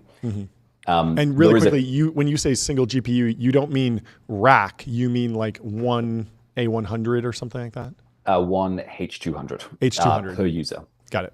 And there is a clear path to like dividing the GPU to have multiple sessions per user, but today it's one. And we want to really crank up quality, frame rate, all that sort of stuff. Yep. It makes me feel great to know that I'm getting, the sort of one-on-one attention from an H200 from a chip. Yeah, yeah. It's like it's an if honor. you're at a retail store, it's not a great experience if somebody's bouncing around. Exactly. I'm being individually served. I like being served. This by the is chip. like an Hermes level. By Jensen. Yeah, exactly. By Jensen. So $2 an hour is there or thereabouts how much that costs, which, over the course of multiple users, it's not too bad. Yeah. I think Netflix is like 5 cents, 10 cents an hour, something like that to stream video. So we're a bit of a ways away, but you've got new chips coming, just model optimizations. Like it won't be long where we're having a single GPU per user, all that sort of stuff. For this launch, we had something like 360 H200s prepared. We had to scale it up a little bit just because we had lots of demand, but that timer is there just to make sure we're cycling through lots of people getting a taste of this. But yeah, I think fundamentally the idea that you could have a model stream stuff to any screen is really powerful. Like that experience you saw there works just as well on an iPhone, on an Android, on a TV, anything like that. And it's all just action conditioned over WebRTC, which is probably what Zoom is running on. So the action is just sent over the wire to the model then conditions the pixels it's about to generate based on those actions, sends the pixels back, and just that loop every 33 milliseconds. It's firing. So, I mean, the path to HD or 4K seems pretty clear to me. What about the path to consistency? That feels really difficult. You need essentially like a really long context window to know that, okay, I dropped my mythical sword on that piece of the ground. I went away and then I came back. That's like textbook, just put it in a database, but it seems like the future might not be that. So how are we thinking about that? I guess the bigger question is like, what's the response from the gaming community? Is this something that can be a tool and a piece of a pipeline instead of completely replacing the entire traditional pipeline? So most research on interactive video before has learned from games. So lots of folks will have seen Oasis from Descartes, a Minecraft in a video model, effectively, or Quake. That's often used in video models. And I think the gaming reaction to that is quite negative. Typically. Oh, yeah. It's like, I mean, you saw the Carmack back and forth, right? Where Carmack was like, this is amazing. I loved it. And somebody else was like, this is stealing, developers. Yeah. And I think it's important because the way that people envision that is like, oh, what's the best that this could become? It could become like remixing of games. Yeah. And that's one way it could be. I think people see what we have and they think, oh, this is like a world simulator eventually. This is the Matrix or like whatever they project on it. Yep. So really, one thing we're trying to avoid is like, for the first few generations of this, people will put, including ourselves, like this picture of what existing games look like onto this. Sure. And it's like the iPhone when it launched, right? People ported desktop apps to the iPhone and it kind of worked, but it kind of didn't, wasn't really embracing this new medium. So I think the long story short here is like stuff that is integral to games today, like multiplayer, like state, like scripting, all that sort of stuff. Let's question those assumptions. Like, how should those things work? Let's make it model native. Like maybe memory in this model is very different than memory in a game, or state in a game, multiplayer in a game, all that sort of stuff. And that's probably going to lead us in the short term to more like glitchy, weird experiences. Though the memory as it is by the model is a feature, not a bug. I don't know if you guys have seen like the back rooms or like these kind of glitchy, weird. Yeah. It almost is a completely different type of game design. Exactly. Yeah, the up, down, left, right, A, B of the future will be like, drop your bad sword on the ground, walk around the building 3 times, come back, and it's enchanted because the model hallucinates that you've upgraded or something like that. That'll be fun. I also think that one important thing here is that in language models, one of the things that's happened in the last year is in many cases, they've crossed this threshold of realism for certain applications. So like people literally fall in love with language models, right? Like the same like emotional feeling they have when they meet a person they fall in love with is happening for them with a language model. And that's because what they're seeing on their screen is like so realistic. It's like crazy real to them. And I think the same will be true here, where once these pixels, these actions feel so realistic, which eventually they should, just given the data, given the models and advancement, there'll be things that they do in these worlds, or things they feel in these worlds, which they just can't feel in video games today, because games are just capped by computer graphics and like human dev time and budgets and everything else. But they'll walk down the street, they'll see someone, and they'll be like, wow, that person looks so real. And they'll go over, they'll like high five that person, all like on a screen, right? Yeah. And they'll just feel something. Like they'll feel like a heartbeat raise, stuff like that. Totally. So that's an application that you can't do in games today. That's just different and new. So that's the sort of stuff we're really interested in. Well, that's going to be a wild, wild future. But thank you. We'll have to have you back and check in on progress. Yes, fascinating. Definitely the day that 720p drops or whatever the next version is. We're excited for this. But thanks so much for joining. This was a fantastic conversation. We will talk to you soon. Cheers. Have a great rest of your day. Thanks for joining. Thanks so much. Next up, we have a return guest, Michael Mignano from Lightspeed, coming into the studio. Are you good enough to hit the gong? Or he's going to talk about competition between the Granola, Foundation Labs and the app layer. Well, welcome to the stream. Michael, how are you doing? Boom. Good to see you guys. Congrats on the new studio. Thank you. It's been a lot of fun. I like the upgraded gong too. Oh yeah, the gong's much bigger. Everything's we got a bigger one in the works. Everybody says. Yeah, we're working on even bigger gong. Floor to ceiling. Really? Oh yeah.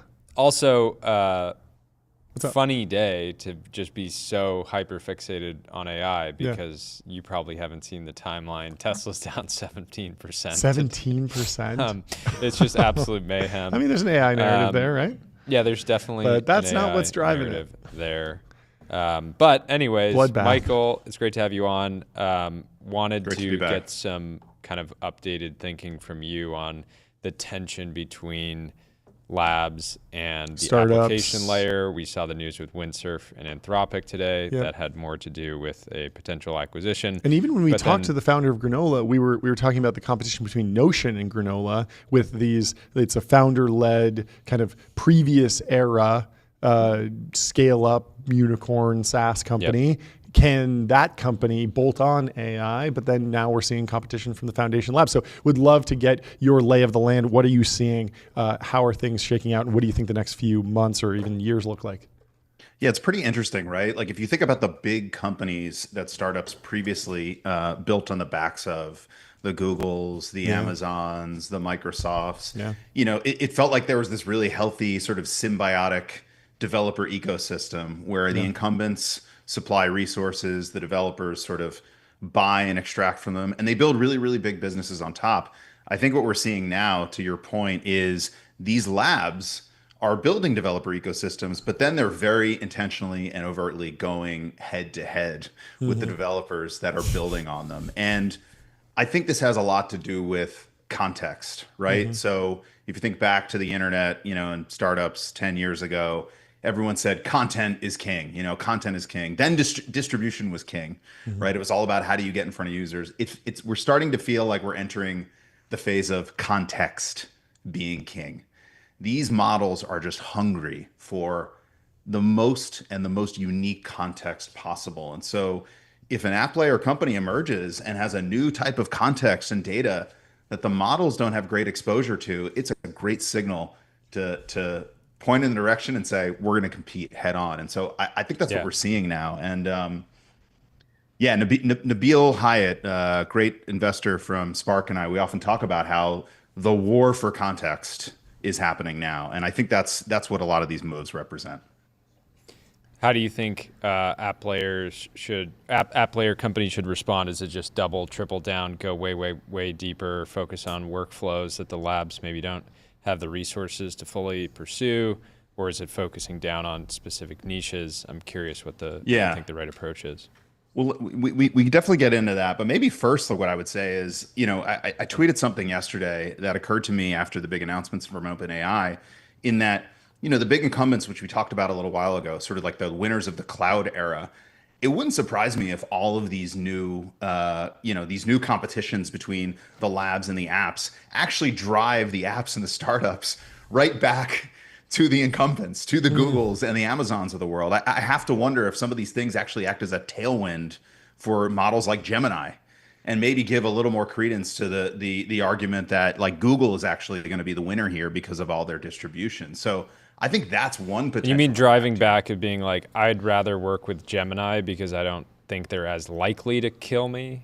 Exactly. Yeah, exactly. It's like, hey, we trusted them with the cloud and that worked out all right. Like, should we now trust them with AI more than we trust the labs? Yeah, I mean, that narrative even goes a little bit further with Microsoft, which has been completely like, oh, we will host every single model. We'll let you reroute really intelligently between them, like super, super friendly developer ecosystem. And so, I mean, certainly they're building stuff into Copilot, into Microsoft 365, but it does feel like they're much more willing to partner. Satya seems to have real conviction. You know, he had the quote from last week, platform, and hosting DeepSeek is an example of that, right? A lot of people would have thought, oh, he's not necessarily going to host that model because it felt like a shot across the bow at OpenAI, but he's committed to supporting open source, right? Yeah, he wants it all. Interesting. I think, you know, also going back to your question, Jordy, I think all of this is just going to make for a more intense, faster moving market. Like, I think more than ever before, you have to ship, you have to get users faster than anyone. You have to sort of like reach escape velocity quicker, which I think is just going to put more and more pressure on startups to move even quicker than they already are. You know, I feel like Cursor is a great example. I feel like an earlier iteration of that product, you know, it probably would have been easy to sort of write them off and be like, oh, you know, a lab is going to do this. I mean, now it's like they're so big, they're so far ahead. It feels like they've really established themselves and likely have a good shot of breaking through. I also wonder with Cursor and Windsurf and Devin and some of the dev tools markets, like it feels like just such a new market that even if it's somewhat winner take all, it's so positive sum because it's adding efficiency to the most, like one of the biggest labor pools. And so when we talk to the Cognition folks, as the reaction to Google and OpenAI launching Devin competitors, they're like, well, we still grew 40% last month or something like that. And so, you know, I wonder like in code gen where it's such a new market that it's not directly competitive with anything that exists, so it's less zero sum. I'm wondering if the note-taking market feels similarly to you, or were you seeing Granola or other companies kind of act as more drop-in replacements for existing tools? Yeah, I think it's a great question. Yeah, so we backed Granola really early on because we knew Chris and his co-founder, and we loved those guys. We didn't know what they were building. We knew they were going to build something in note-taking. But we said, you know what? This market's going to move fast. We trust these guys. Let's go for it. And I think, you know, somewhat to your point, there's been all these note-takers before. Like Granola wasn't the first note-taker. There was Fireflies and Otter and all these things. But I think Granola has done a really, really good job of, you know, getting out of the user's way and establishing trust with the user. And I think that, you know, that seems like a small thing, but I think that trust thing is going to be really important if you go back to what I said about this context being king. Like, who are you going to trust to take this context or take this like really, really important, you know, proprietary part of your work? In this case, your meeting notes. You know, a lot of people say, we trust Granola. Are they just going to hand it over to any old company that says, hey, now we want to screenshot your entire computer and suck every last piece of data out of you? And so I think part of it is, to your point, like getting in early, getting big really, really fast and establishing that, you know, that user base and that market before it really matures, but also in a way that like users just really trust you and they're not just going to rip you out just because some other bigger company offers the same thing. Yeah, that's a good point. Do you have any more like micro reactions to specific integrations? That seemed to be one of the big things that OpenAI was pushing on was integrations with Google Docs and Drive and your email, and that feels like adding that extra context is potentially the next thing people are clamoring for. How important is like the biz dev side of this business? In fact, I think it's really important. You know, I think it's really really great that Anthropic started the whole MCP protocol. Obviously, lots of others are adopting that now. But I think to your point, we're now going to start to see the battle lines being drawn.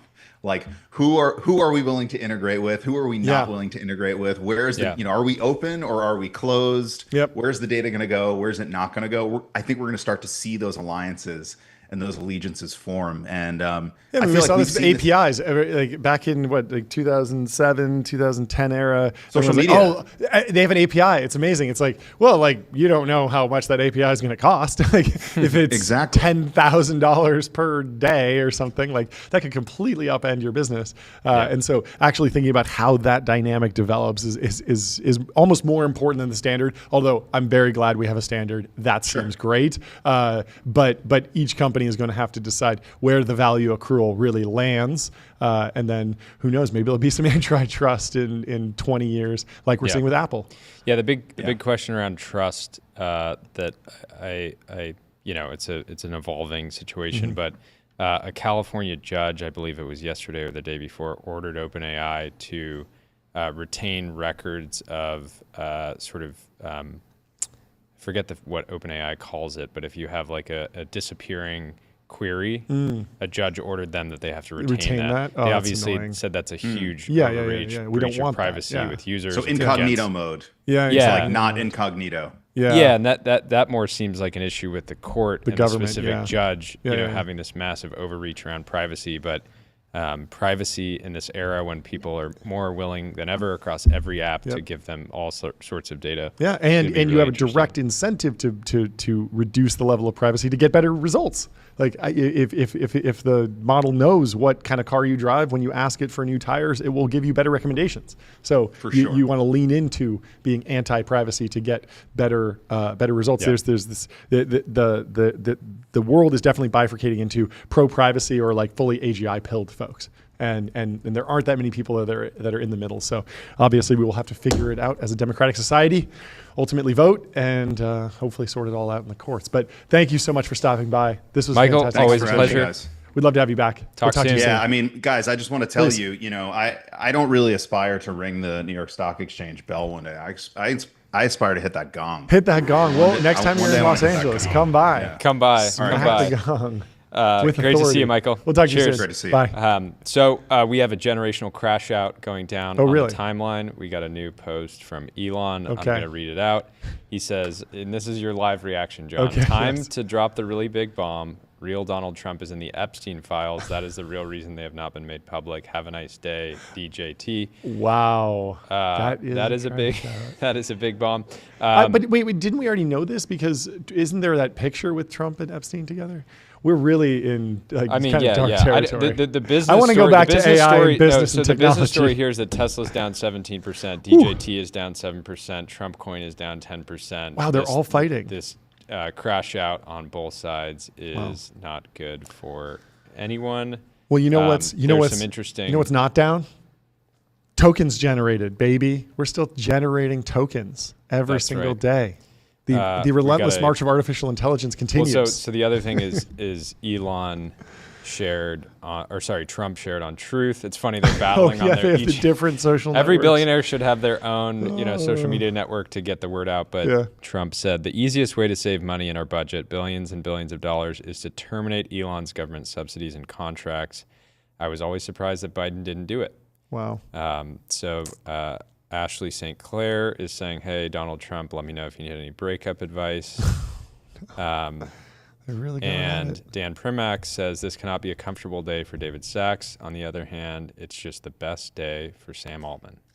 Well, we have someone from OpenAI here. We're going to stick to technology and business, but welcome to the show, Mark Chen. Good to see you.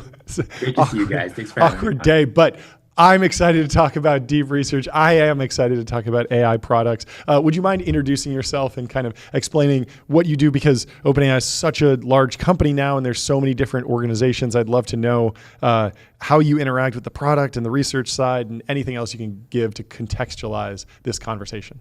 Yeah, absolutely. So first off, thanks for having me on. I'm Mark. I am the Chief Research Officer at OpenAI. So in practice, what that means is I work with our Chief Scientist, Jakob, and we set the vision for the research org. We set the pace. We hold the research org accountable for execution. And ultimately, we really just want to deliver these capabilities to everyone. That's amazing. In terms of research, I feel like a lot of what happens in the research side is actually gated by compute. Is that a different team? Because what if the researchers ask for a $500 billion data center? That feels like maybe a bigger task. It is useful for us to factor the problem of research and also kind of building up the capacity to do that research. So we have a different team. Greg leads that, which really thinks holistically about data center bring up and how to get the most compute for us. And of course, when it comes to allocating that compute for research, Jakob and myself do that. That's great. And so what can you share that's top of mind right now on the research side? There's been this discussion of pre-training scaling wall potentially, the importance of reinforcement learning, reasoning. There's so many different areas to go into. What's actually driving the most conversations internally right now? Yeah, absolutely. So I think really it's a really exciting time to do research. I would say versus 2 or 3 years ago, I think people were trying to build this very big scaling machine. And really the reasoning paradigm changed a lot of that, right? Like reasoning is really taking off, and it really opens this new playing ground, right? It's like there are a lot of kind of known unknowns and also unknown unknowns that we're all trying to figure out. It kind of feels like GPT-2 era, right? Well, where there's so many different hyperparameters you're trying to figure out. And then I think also, like you mentioned, pre-training, that's not to be forgotten either. Today we're in a very different regime of pre-training than we used to be, right? Today we can't treat data as this infinite resource. And I think a lot of academic studies, they've always kind of treated, you have some kind of finite compute but infinite data. I don't think there's much study of finite data and infinite compute. And I think that also leads to a very rich playground for research. Do we need kind of a revision to the bitter lesson? Is that a refutation of the bitter lesson, or do we just need to rethink what the definition of scaling laws looks like? No, I don't think of anything as a refutation of the bitter. Really, like our company is grounded in, we want simple ideas that scale. I think RL is an embodiment of that. I think pre-training is an embodiment of that. And really at every single scale, we face some kind of difficulty of this form. It's just like, you got to find some innovation that gets you past the next bottleneck. And this doesn't feel fundamentally very different from that. What's most important right now on the actual compute side? We heard from NVIDIA earnings that we didn't get a ton of guidance on the shift from training to inference usage of NVIDIA GPUs, but it feels like it must be coming. It feels like this inference wave is happening. Are those even the right buckets to be thinking about tracking metrics in terms of the story of artificial intelligence? Adoption. Because it's like if the reasoning tokens are inference tokens but they're what lead to more intelligent models, like it's almost back in the training bucket again. What bucket should we be thinking about,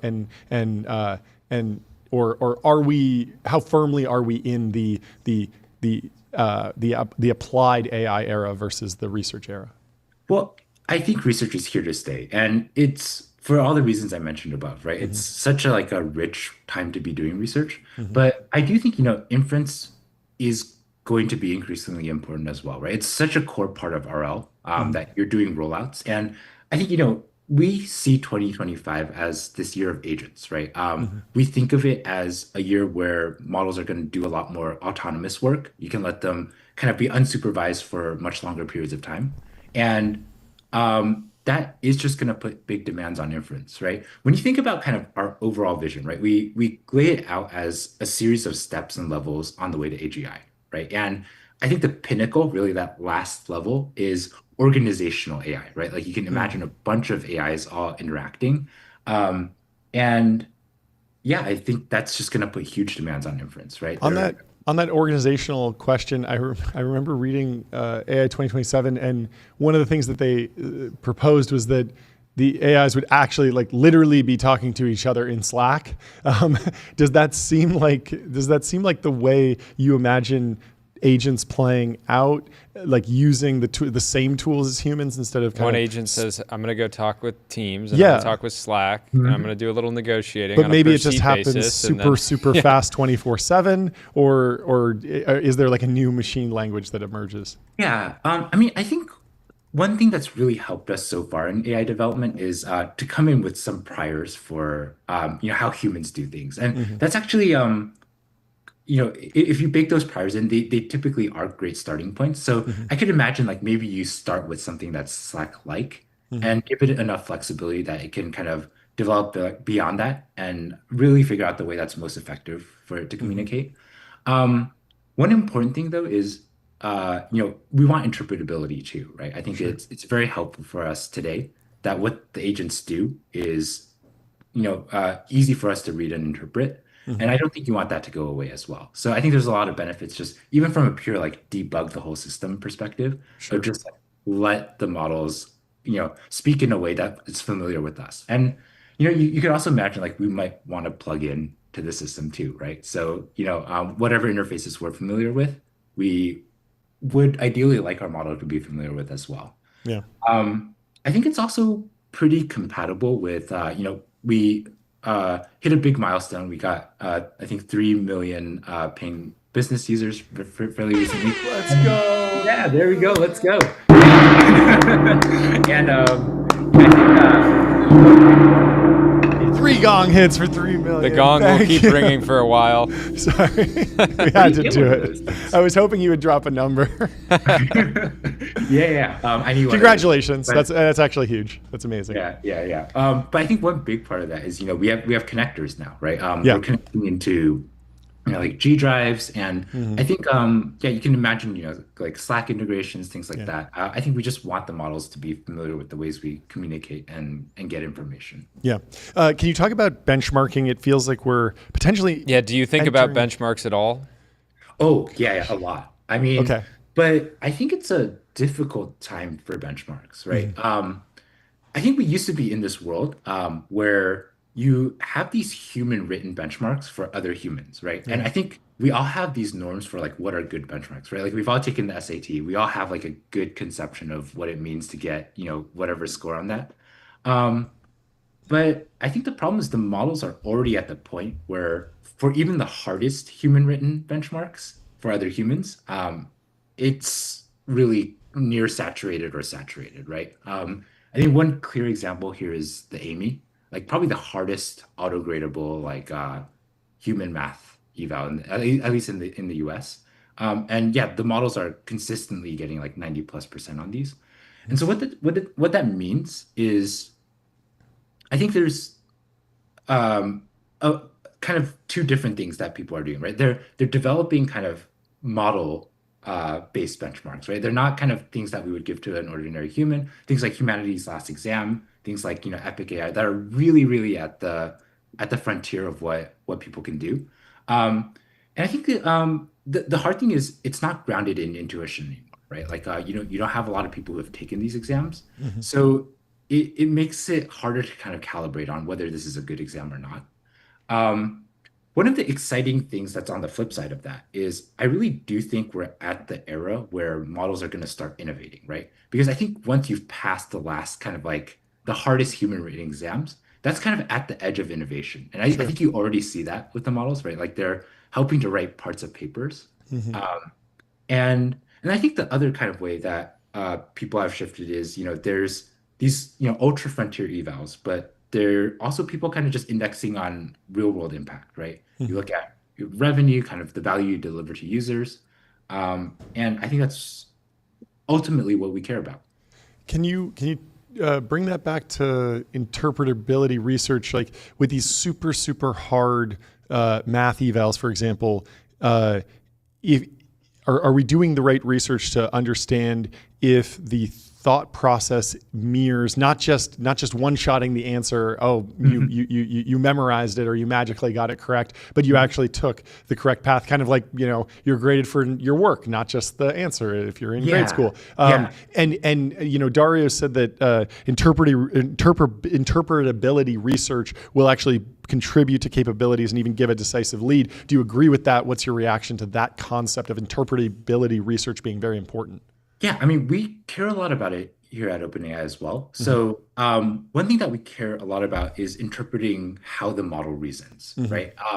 Because I think we've had a very kind of specific and strong view on this, in that we don't want to apply optimization pressure to how the model thinks, so that it can be faithful in the way it thinks and to expose that to us, without any kind of incentives to cater to what the user wants, right? I think it's actually very important to have that unfiltered view, because,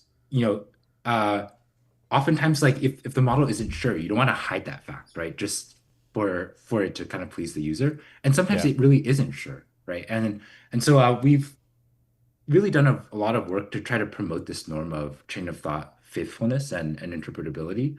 And I think it gives you a lot of sense into what the model's thinking and, what are the pitfalls that it can go off into if it's not reasoning correctly. That's such an important point, because if you have somebody on your team and they come to you and they say, hey, I think this is the right answer, but we should probably verify it. It's like, it's still valuable. Totally. It puts you on the right path. But if somebody comes to you 100% confidence, this is the truth, and it ends up being wrong. It's like, well, trust is just destroyed. Yeah, completely. totally. Yeah. Right? Don't you guys feel like, safety felt a lot more theoretical a couple years back, right? But like today, like the things that people were talking about a couple years, like scalable oversight, like really having the model be able to tell you and convince you that the work it did was right. It feels so much more relevant right now, just because 100%. the capabilities are so strong. Yeah, I mean, just personally, I've completely flipped from being like, the safety research is not that valuable because I'm not that worried about getting paper clipped. It just seems like a very low likelihood that that's kind of like the bad ending, like immediately, and this FOOM and all this crazy Grey Goose scenarios were just so abstract and sci-fi. It just felt like economics will fall into place, and there will be like a cold, like the nuclear ending, which is like we didn't build nuclear plants and we just stopped everything because humans seem to be good at that. But now that we're actually seeing things. Yeah, it's crazy how fast it's been, right? Like, I think my personal story is it's like, what got me into AI was AlphaGo, right? Like just watching it get to that level of capability at Go. Yeah. And you were kind of like, it was such an optimistic and also kind of a little bit of a sobering message, right? When you saw Lee Sedol get beat. And I just remember, like we saw the coding models, when we first launched, like, I think very OG codecs, with GitHub Copilot, it was maybe like under 1,000 ELO on Codeforces. And I still remember the meeting where I walked into where the team showed my score and they're like, hey, the model's better than you. And it's like, you come full circle and it's like, wow, like I put decades of my life into this and the capabilities are there. So like if I'm kind of at the top of my field in this thing and it's better than me, like what can it do really? Yeah, that's amazing. I have so many more questions. On AlphaGo, are there lessons from how scaling played out there that we can abstract into the rest of AI research? What I mean is, as I remember it, the AlphaGo training run was not 100K H200s, but what would happen if we actually did an AlphaGo style training run? I mean, it would be an economic money pit, right? Like they had no economic value to do. But let's just say some benevolent trillionaire decides, I'm going to spend $1 billion on a training run to beat AlphaGo and go even bigger. Is Go at some point solved? Would we see kind of diminishing scaling curves? Could we throw extra R out? Could we port back everything that we've doing in just general AGI research and just continue fighting it out in the world of Go? Or does that end, and does that teach us anything? Yeah. Honestly, I feel like if you really are curious about these mysteries, join our team. That's the thing I want to say. But yeah, I mean, really, like kind of the central problem of today is RL scaling, right? Yeah. And when you look at AlphaGo, right, it's a narrow domain, right?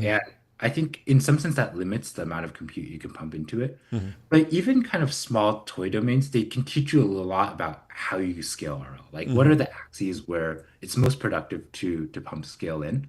I think a lot of scaling research just looks like that, whether it's on RL or pre-training. So you identify a lot of, different variables under which you can scale, and like where is kind of where you get the best kind of like marginal impact for pumping scale there. I think that's a very open question for RL right now. Mm-hmm. And I think what you mentioned as well, it's just like, going from narrow to broad, right? Does that give you a lever to pump a lot more scale in as well? I think when you look at our reasoning models today, they're a lot more broad-based than, just being able to kind of an expert system on Go. So yeah, I really do think that there are so many levers to scale. Yeah. And what about Move 37? That was such an iconic moment in that AlphaGo Lisa Dahl match. They placed Move 37. It's very unconventional. Everyone thinks it's a blunder. It turns out not to be. It turns out to be critical. It turns out to be innovation. Do you think we're certainly post-Turing test in language models? We're probably post-Turing test in image generation, but it feels like we're pre-Move 37 in text generation, in the sense that there hasn't been like a fully AI generated book that everyone is just, oh, it's the new Harry Potter. Everyone has to read it. It's amazing, and it's fully generated. Or this image. The images, they do go viral, but they go viral because they're AI. Move 37 in the context of Go did not go viral because it was AI. It felt like it was actual innovation. So is that the right frame?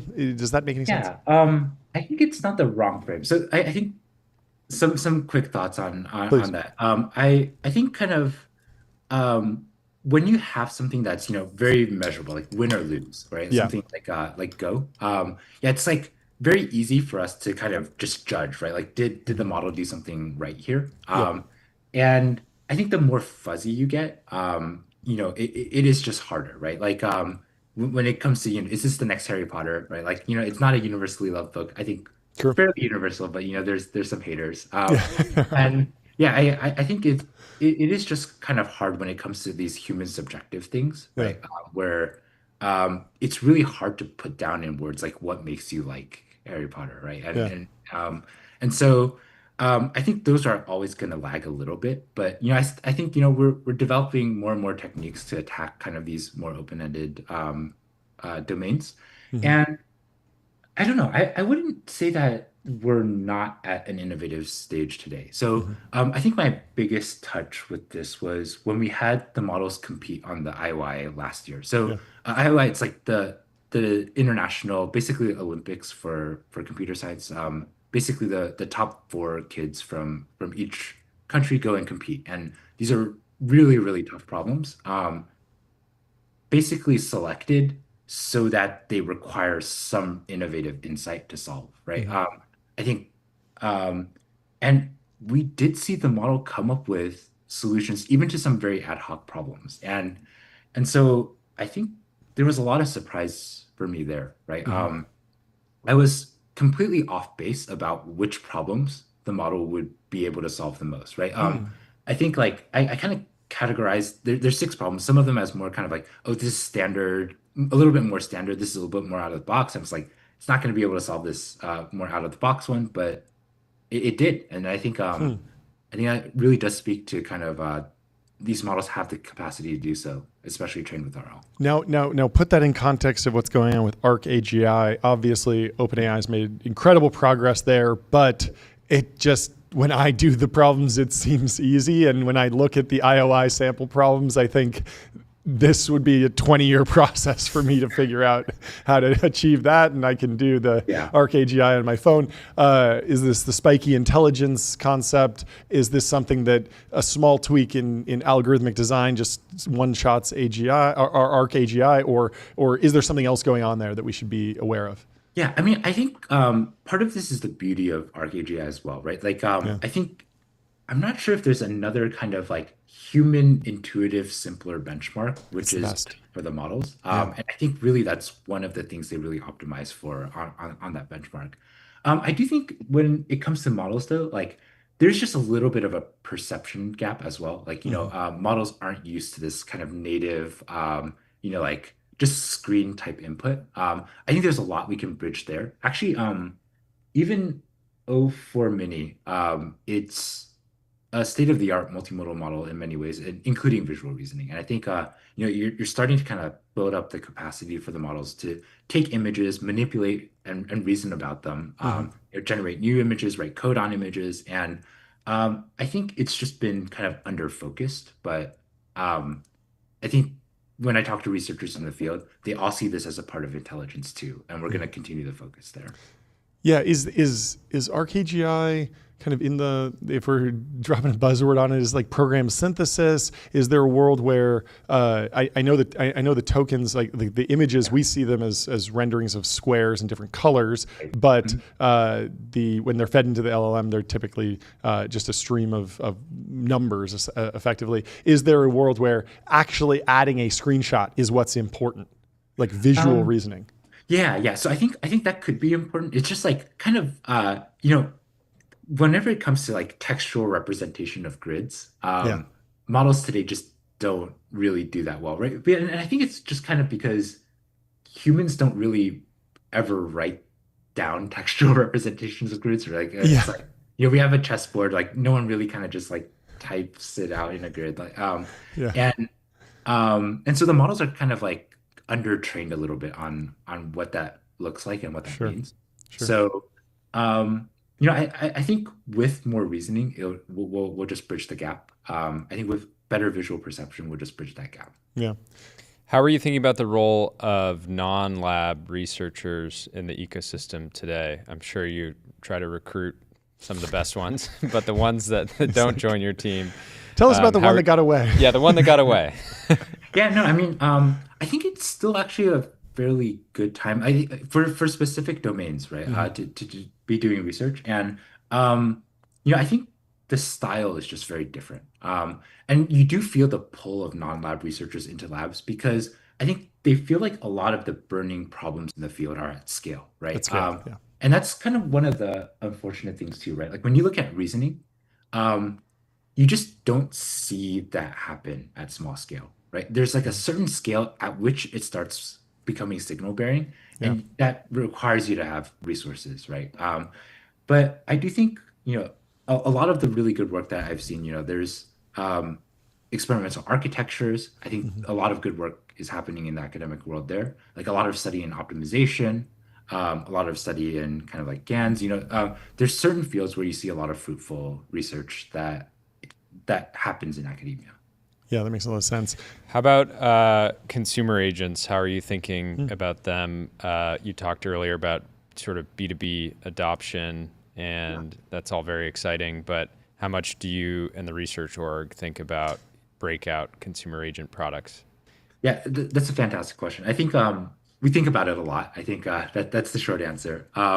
We really do think like this year we're trying to focus on how we can move to the agentic world, right? And when I think about consumer agents, I think like ChatGPT proved that people got it, right? It's like people get conversational agents conversational kind of models, but when it comes to consumer agents, we have a couple of theses and that we've tried out in the world. I think one is deep research, right? I think this is something that can do 5 to 30 minutes of work autonomously, come back to you, and really like kind of synthesizes information, right? It goes out there, gathers, collects, and kind of compresses the information in a form that's useful. But a little bit of pushback there. Like I can see that as a consumer product when someone like Aiden is like, I want new towels, and he uses deep research to like figure out like what is the best towel across every dimension. But when I think of deep research, yes, it has applications with students, but it's often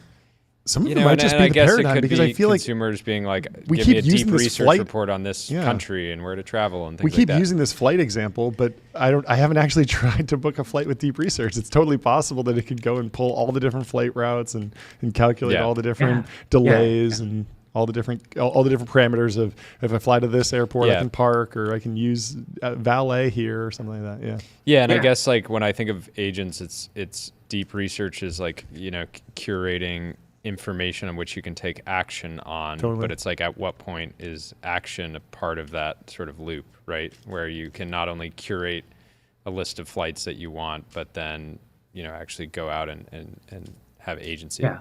I think one of our explorations in that space is operator, right? Yeah. It's where you kind of just feed in raw pixels from your laptop into, or from some virtual machine into the model, and it produces either a click or some keyboard actions, right? And so there it's taking action. And I think the trouble is you don't ever want to mess up when you're taking action, right? I think the cost of that is super high. You only have to get it wrong once to lose trust in a user, and so we want to make sure that feels super robust before we get to the point where we're like, hey, look, here's a tool. It's so different than deep research because like you can wind up on some news article and read one sentence that gets a fact wrong, or the comma's in the wrong place and the number's off. But that's just the expectation for just text and analysis. And if you delegated that, you're going to expect a few errors here and there. Oh, that's actually a different company name, or that's an old data point. There's new data, but very different if I book a flight and you book the wrong flight and I can wind up in Chicago instead of New York. Exactly. And I think the reason why we care so much about reasoning is because I think that's the path that we get reliable agents through. Sure. Right?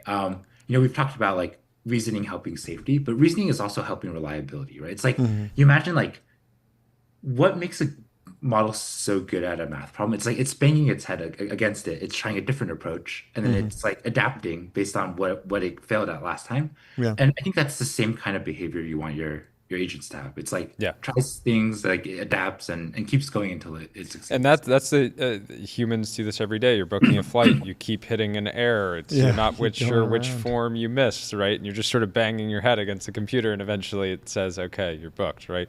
Yeah, so I think that's a great call out. I mean, there's so many more questions we could go into, but I'm interested in the scaling of RL and kind of the balancing act between pre-training, RL, and inference, just the amount of energy that goes into getting a result when you distribute it over the entire user base. How is that changing? And I guess, are we post like really big runs? Is this going to be something that's like continually happening online? Or it feels like we're moving away from the era of like, some big development, some big run happened and now we're reaping the fruits of it, versus a more iterative process.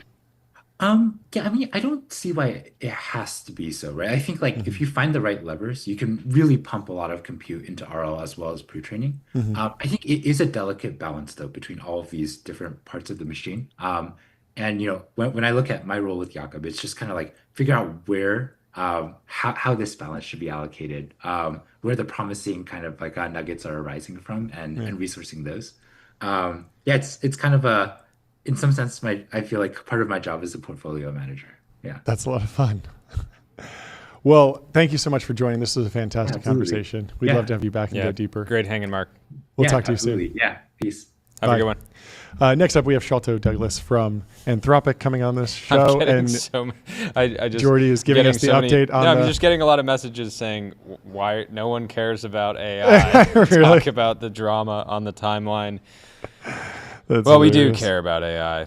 We care a lot about AI, but it is a mess out there. Wow, yeah, the end of the Trump Elon era. I don't know. Well, maybe we have to get some people on to talk about it tomorrow or something. Got to do it today. Anyway, we have Sholto from Anthropic in the studio. How are you doing? What's going on?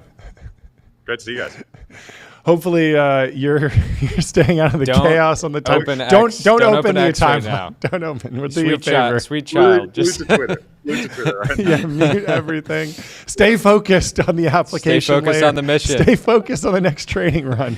Humanity really cannot afford for any AI researchers to open X today. What a hilarious day. Anyway, I mean, back by 24 hours, guys. Yeah. How are you doing? What is new in your world? What are you focused on mostly day to day? And maybe it's just a way of an intro. Yeah. So at the moment, focused really hard on scaling RL. I mean, that is the theme of what's happening this year. And we're still seeing these huge gains where you go, 10x compute increase in RL. We're still getting like very distinct linear gains off the basis of that. And because RL wasn't really scaled anywhere close to how much pre-training was scaled at the end of last year, we have like basically a gamut of riches over the course of this year. So where are we in that RL scaling story? Because I remember some of the rough numbers around like GPT-2, GPT-3. We were getting up into like it cost $100 million. It's going to cost $1 billion. Like it just rough order of magnitude, not even from Anthropic, just generally like what does a big RL run cost, or how many are we talking? 10K H200s or 100K? Like are we going to throw the same resources at it? And if so, how soon? Yeah. So I think in Dario's essay at the beginning of the year, he said that a lot of runs were only like $1 million back in like December. Thinking of like DeepSeek V3 and this kind of stuff like R1, which means that that's like at least 2 OOMs just to get to the scale of GPT-4, and GPT-4 was 2 years ago, right? RL is also perhaps a bit more naively parallelizable and scalable than pre-training. Pre-training, you need everything in one big data center, ideally, or you need like some clever tricks. RL, you could like in theory, like what the prime intellect folks are doing, scale it all over the world out of it. And so you're held back like maybe like you're held back far less than you are in pre-training. Sure. So everyone and their mother has $1 billion now.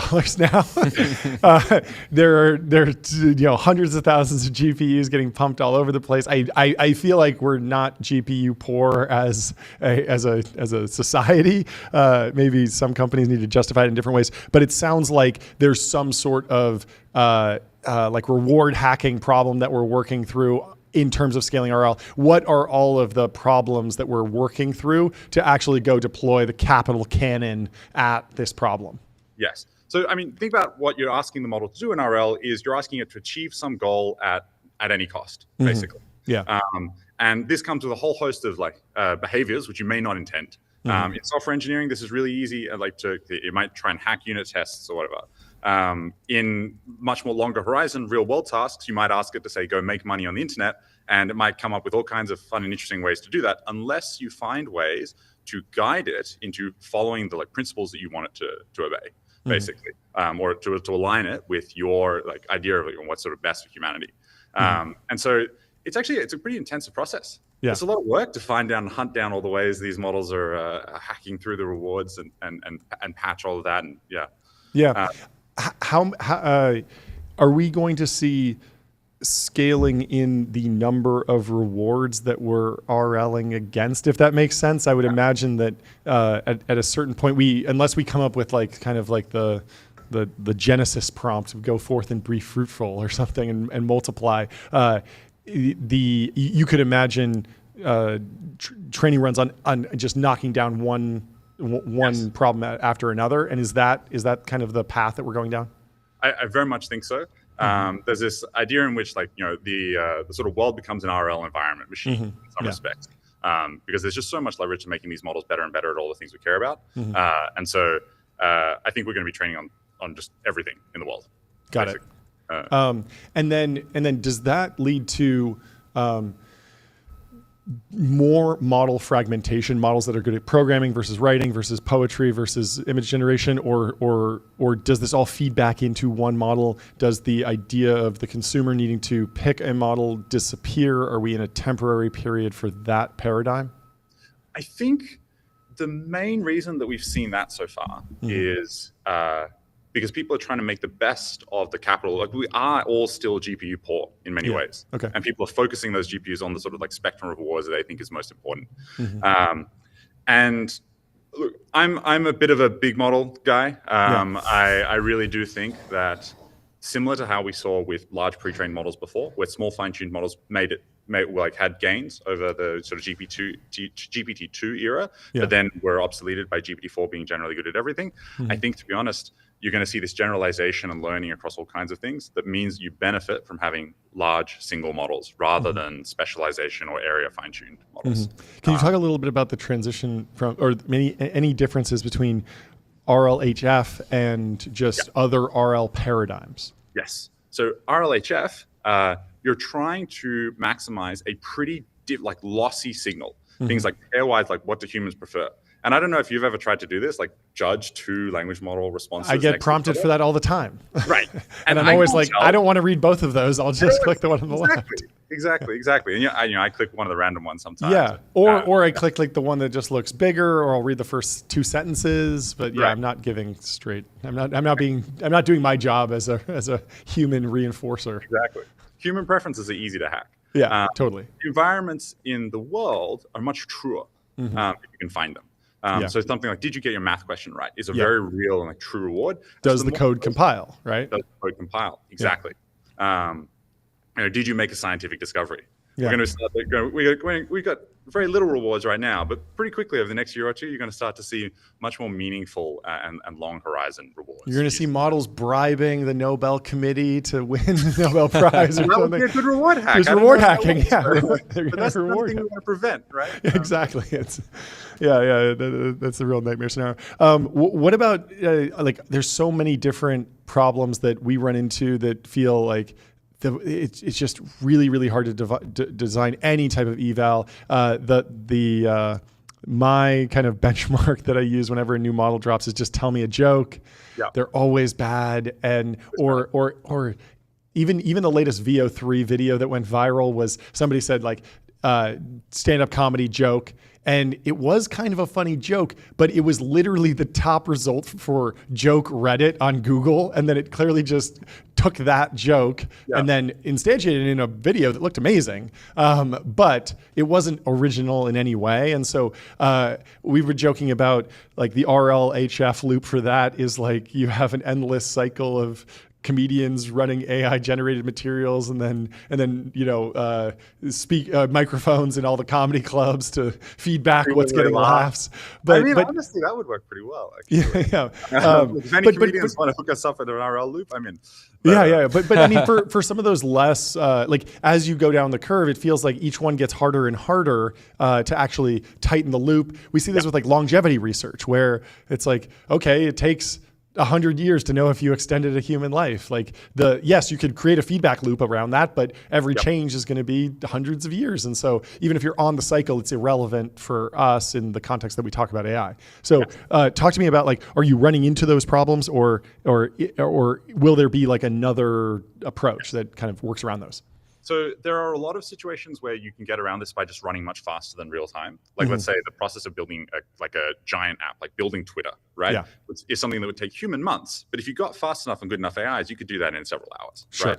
Like Corel heaps of AI agents, they're all building things to spec. And so you can get a faster reward signal in that way. In domains that are less well specified, like humor, I agree, it's really, really hard. And this is like why I think in some respects, like creativity is like at the top end of the spectrum, like true creativity is much, much harder to replicate than the sort of like analytical, scientific style reasoning. Yeah. And that will just take more time. You know what? The models actually are pretty good at making jokes about being an AI. This feels weirdly fresh. Like everything else is kind of a weird copy of something it feels like it's derivative, basically. It's trying to infer what humor is, and it doesn't really understand it. But jokes about being an AI are quite funny. Yeah, I think this also might be, I don't know if it was directly reward hacking, but I noticed that one of the new models dropped and a bunch of people were posting these like 4chan, like be me memes. And they were, it seemed like they were kind of hacking the humor by being hyper specific about an individual that they could find information on online. And so you're laughing at the fact that it's like, oh, wow, that is like something that I've posted about. It's making a reference, but it's not really that funny to me. It's other than it's just like, wow, they really did its research. Like it really knows Tyler Cowen intimately, which is cool, but I didn't find it hilarious. Very interesting. Let's talk about some sort of deep research projects and products.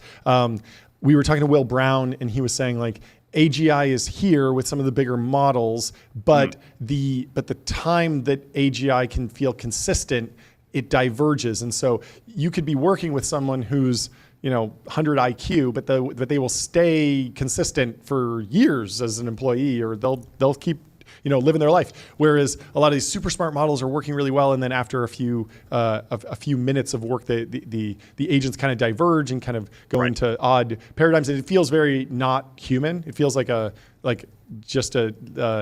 hyper intelligent in one way and then extremely stupid in others. What's going on there? what is the path to extending that? Is that more like having better planning and better like dividing up the task, or will this just kind of naturally happen through the RL and scale?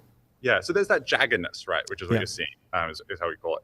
And I think that is largely a consequence of the fact that maybe something like deep research, it's probably been RL to be really good at producing a report.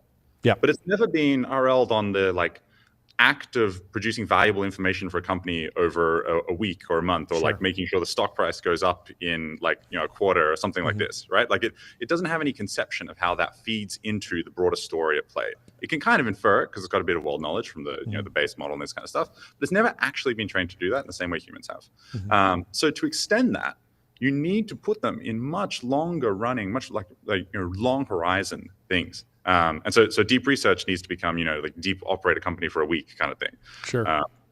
Is that the right path? Like, it feels like the road might be, there's the longest running LLM query used to be just like a few seconds, maybe a few minutes. And I remember when some of the reasoning models came out, people were almost trying to like stunt on it by saying like, oh, I asked it a hard question, it thought for 5 minutes. Now deep research is doing 20 minutes pretty much every time.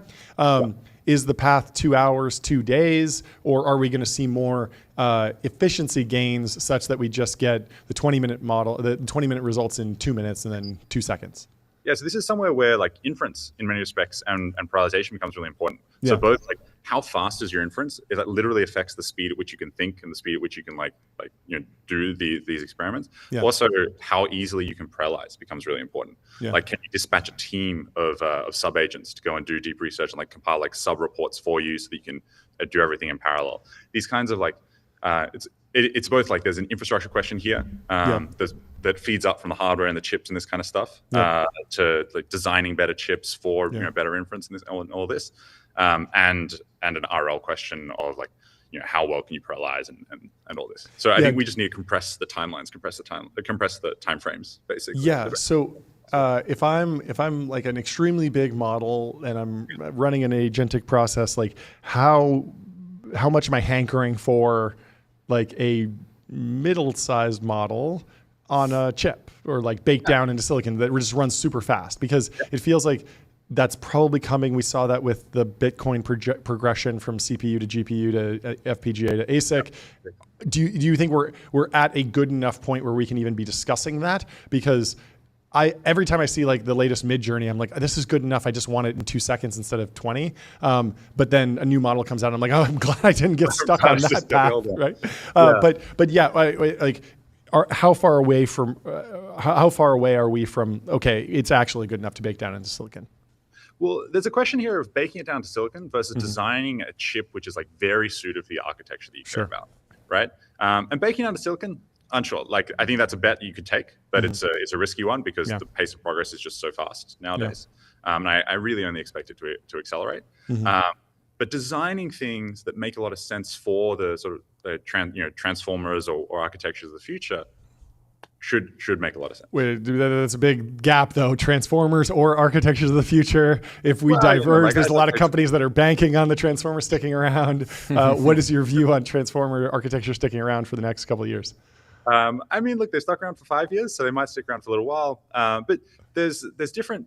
You think about architectures in terms of this balance of memory bandwidth and flops, right? Like one of the big differences we've seen here is Gemini recently had actually a diffusion model that they released. I was about to ask you. The other day, right? And so diffusion is an inherently extremely flops intensive process, whereas normal language model decoding is extremely memory bandwidth intensive. You're designing two very different chips depending on which bet you think makes sense. And if you think you can make something that does flops like 4 times faster than diffusion, and like 4 times cheaper than your others could, diffusion makes more sense. So there's this dance basically between the chip providers and the architecture, both trying to build for each other, but also like build for the next paradigm.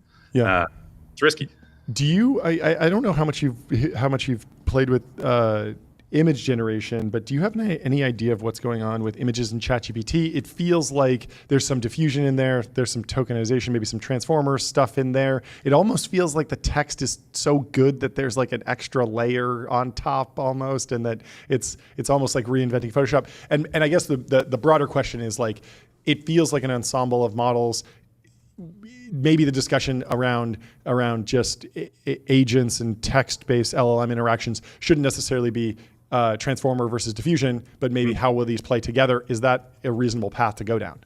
Well, I think pretty clearly there's some kind of like rich information channel between, even if there are multiple models there, there's like it's conditioning somehow on the other model, because we've seen before, like let's say when models use Midjourney to produce images, it's never quite perfect. It can't perfectly replicate what went in as an input. It can't perfectly like adjust things. So there's a link somehow, whether that's the same model producing tokens plus diffusion. I don't know. Can't comment on what OpenAI is doing there. Yeah. Are there any other kind of like super wild card, long shot research efforts that are maybe happening even in academia? Where, I mean, this was the big thing with what was his name, Gary, he was talking about, I forget what it's called. Symbol manipulation was a big one. And I feel like, you can never count anyone out because it might come from behind and be relevant in some ways. But are there any other research areas that you think are like purely in the theory domain right now that are worth looking into or tracking that, low probability, but high upside if they work? This is a tough one. But I will say, just on the symbolic thing, please. It's crazy how similar transformers are to systems that manipulate symbols. Sure. Right? Like what they're doing is they're taking a symbol and they're like converting it into a vector, and then they're manipulating and moving stuff like information around across them. Sure. Like this whole like debate that all transformers cannot represent symbols and they cannot do this. I think it's not real. So Gary Mark is underrated or overrated? I guess. yeah, but I mean, if you twist if you twist it so much, you wind up with saying like, well, really, like the transformer fits within that paradigm, and so maybe it's like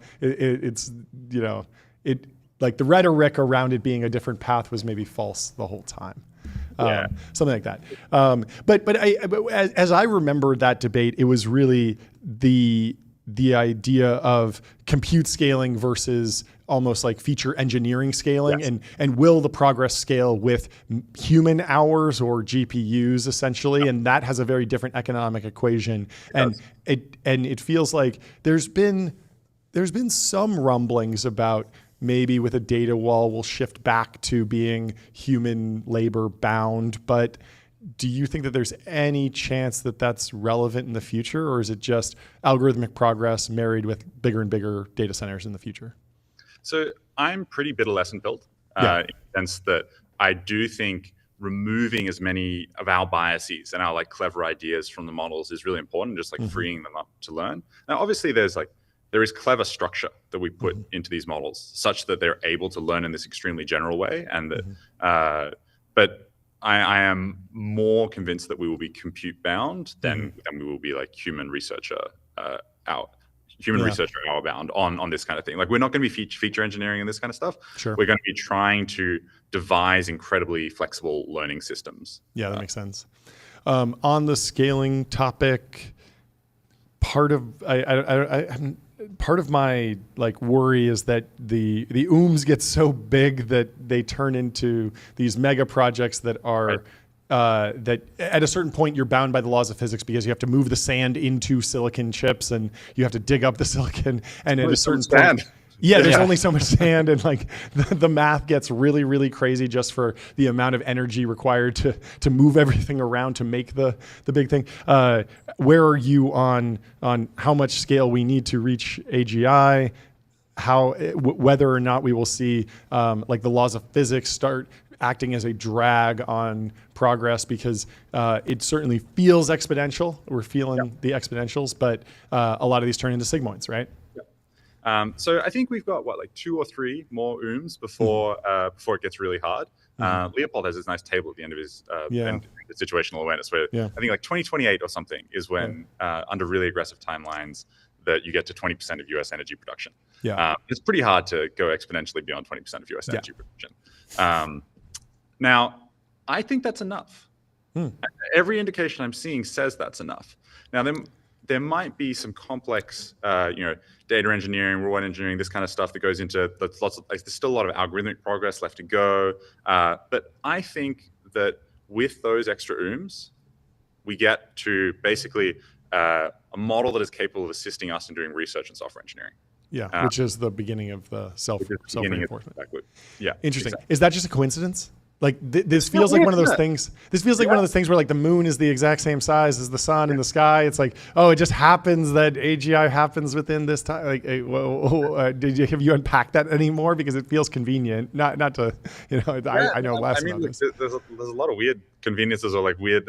It's a good sci-fi story, let's say. Totally. We've got Taiwan in between China and the US, and it produces the most valuable material in the world. And it's locked between the two. Incredible plot. Incredible plot. Yeah, really bad for the people that don't believe in simulation theory. It really feels like this is scripted. It's fascinating. Talk to me more about getting to an ML engineer in AI and kind of that reinforcement. I imagine that you're using AI code gen tools today, and Anthropic is broadly, and everyone is. But what are you looking for, and what's the shape of the spiky intelligence? Where do they fall flat, and what are you looking to kind of knock down in the interim before you get something that's just like go? Yeah. So, I mean, we definitely use them. The other night, I was a bit tired. I asked her to do something, just sat watching it in front of me, working for half an hour. It was great. Nice. It was a truly weird experience, particularly when you look back a year ago and we're still copy pasting stuff between a chat window and a code file. Yeah. I like Meta's evals for this kind of stuff. So they have a bunch of evals where they measure like the ability to write a kernel, the ability to run a small experiment and improve a loss. And they have these nice progress curves versus humans. And I think this is maybe the most accurate reflection of like what it will take for it to really help us at doing progress. And there's a mix here. Like where they're not so great at the moment is like large scale distributed systems engineering, right? Like debugging stuff across heaps and heaps of accelerators, and like the way the feedback loops are slow. And you actually like if your feedback loop is like an hour, then it's worth you spending the time on doing something. Yep. If your feedback loop's 15 minutes. If it's and for context there, the hour-long feedback loop is just because you have to actually compile and run the code across everything. Exactly. It takes that you need long. To, like spin up all your machines, or you need to you need to like run it for a while to see if something's going to happen. Like at that point in time, you're still cheaper than the chips. Sure. And so you're sort of, it's better that you do it. Yeah. But for things like kernel engineering or for actually even just understanding these systems, incredibly helpful. Like one thing I regularly do at the moment is in parts of the code base in like languages that I'm unfamiliar with or stuff like this, I'll just ask it to rewrite the entire file, but with comments on every line. Game changing. Wow.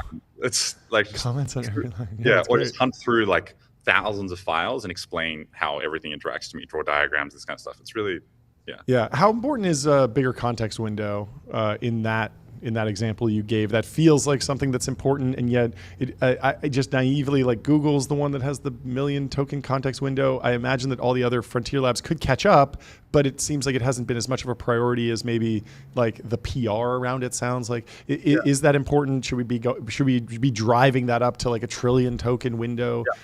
Is that just going to happen naturally? There's a nice plot in the Gemini 1.5 paper where they show the like loss over tokens as a function of context length, and they show that the loss goes down quite steeply actually as you put more and more like of a code base into context. You get better and better and better at predicting the rest. Yeah, that makes sense. With context length, it's a cost.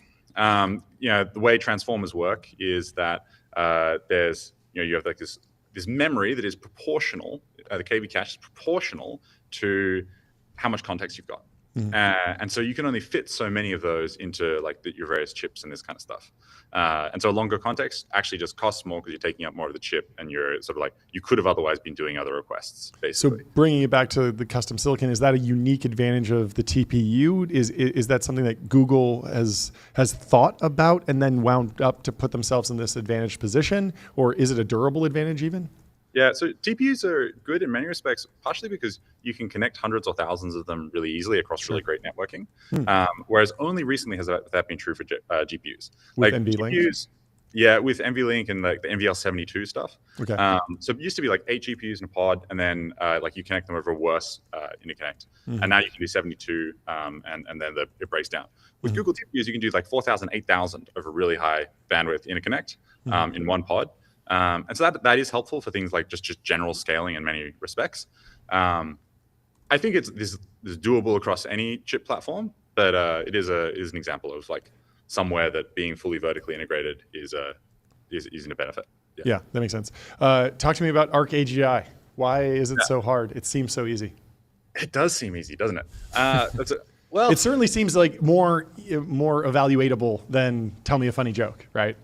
Yeah. And I mean, I think if you RL'd on Arc AGI, then you'd probably get superhuman at it pretty fast. But I think we're all trying not to RL on it so that it functions as like an interesting held out. Sure. Case.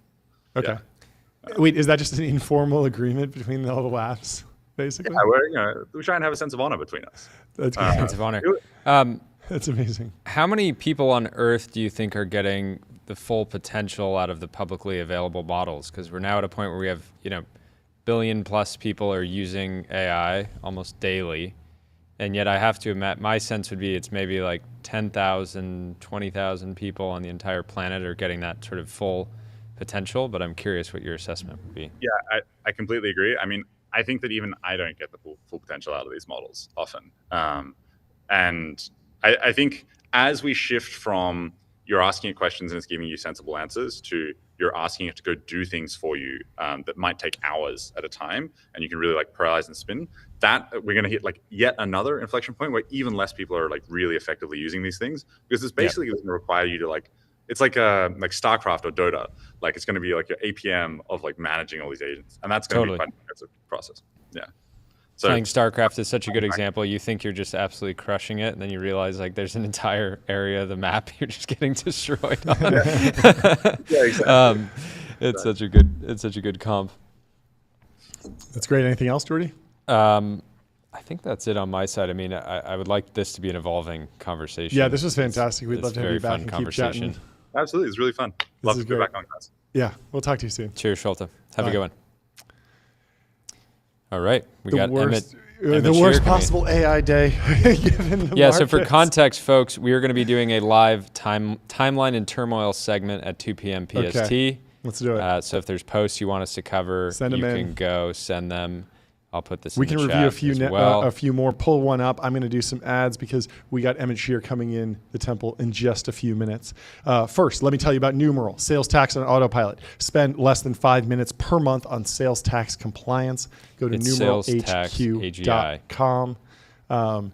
Very excited for them. Also, go to public.com. Investing for those who take it seriously. They have multi-asset investing, industry-leading yields, and they're trusted by millions.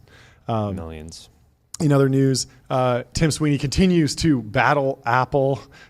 Apparently, if you search for Fortnite on the Apple App Store, he says, "Hey kids, looking to play Fortnite? Try this crypto and stock trading app instead, rated for ages 4+, courtesy of Apple App Store ads." So Obviously, I'm going to give you Apple the latest Please. Trump terror. Elon post 4 minutes ago. The Trump tariffs will cause a recession in the second half of this year. Wow. Somebody else was saying, can I finally say that Trump's tariffs are super stupid? Who is that? Somebody You're else not is quoting posting, that. Mads posting is saying, it's Oh, Xi yeah. Jinping. He says, bro, you seeing this? And it's Putin on the other end. He's just looking at it. Hold up, got a line. And it's, we'll start pulling some of these up. Ridiculous. What else is going on here? This is the president versus Elon. Naval says Elon's stance is principled. Trump's stance is practical. Tech needs Republicans for the present. Republicans need tech for the future. Drop the tax cuts, cut some pork, get the bill through. This is so crazy.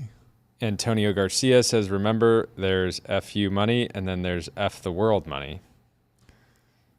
Will Stansel says, imagine being the ICE agent suiting up for your biggest mission of all time right now.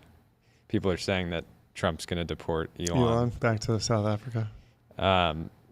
Will Depew says, time to drop the really big bomb. Growing Daniel is in the Epstein files. No, it's going to turn into a copy pasta. That is the real reason they have terrible. copy. Oh, no. Delian. We had a question from a friend of the show. Yeah. It said, the real question is if Tesla is down 14%, how could SpaceX and OpenAI be trading if they were, how would they be trading if they were public? The real thing here is it's bad for everyone, right? It feels bad is for down, everyone, Trump right? coin is down. Nobody's really winning here. China's up. Yeah. Oh, really? Sean McGuire. I mean, I'm just saying, like at a high level. Yeah. You know, China is the big beneficiary here of.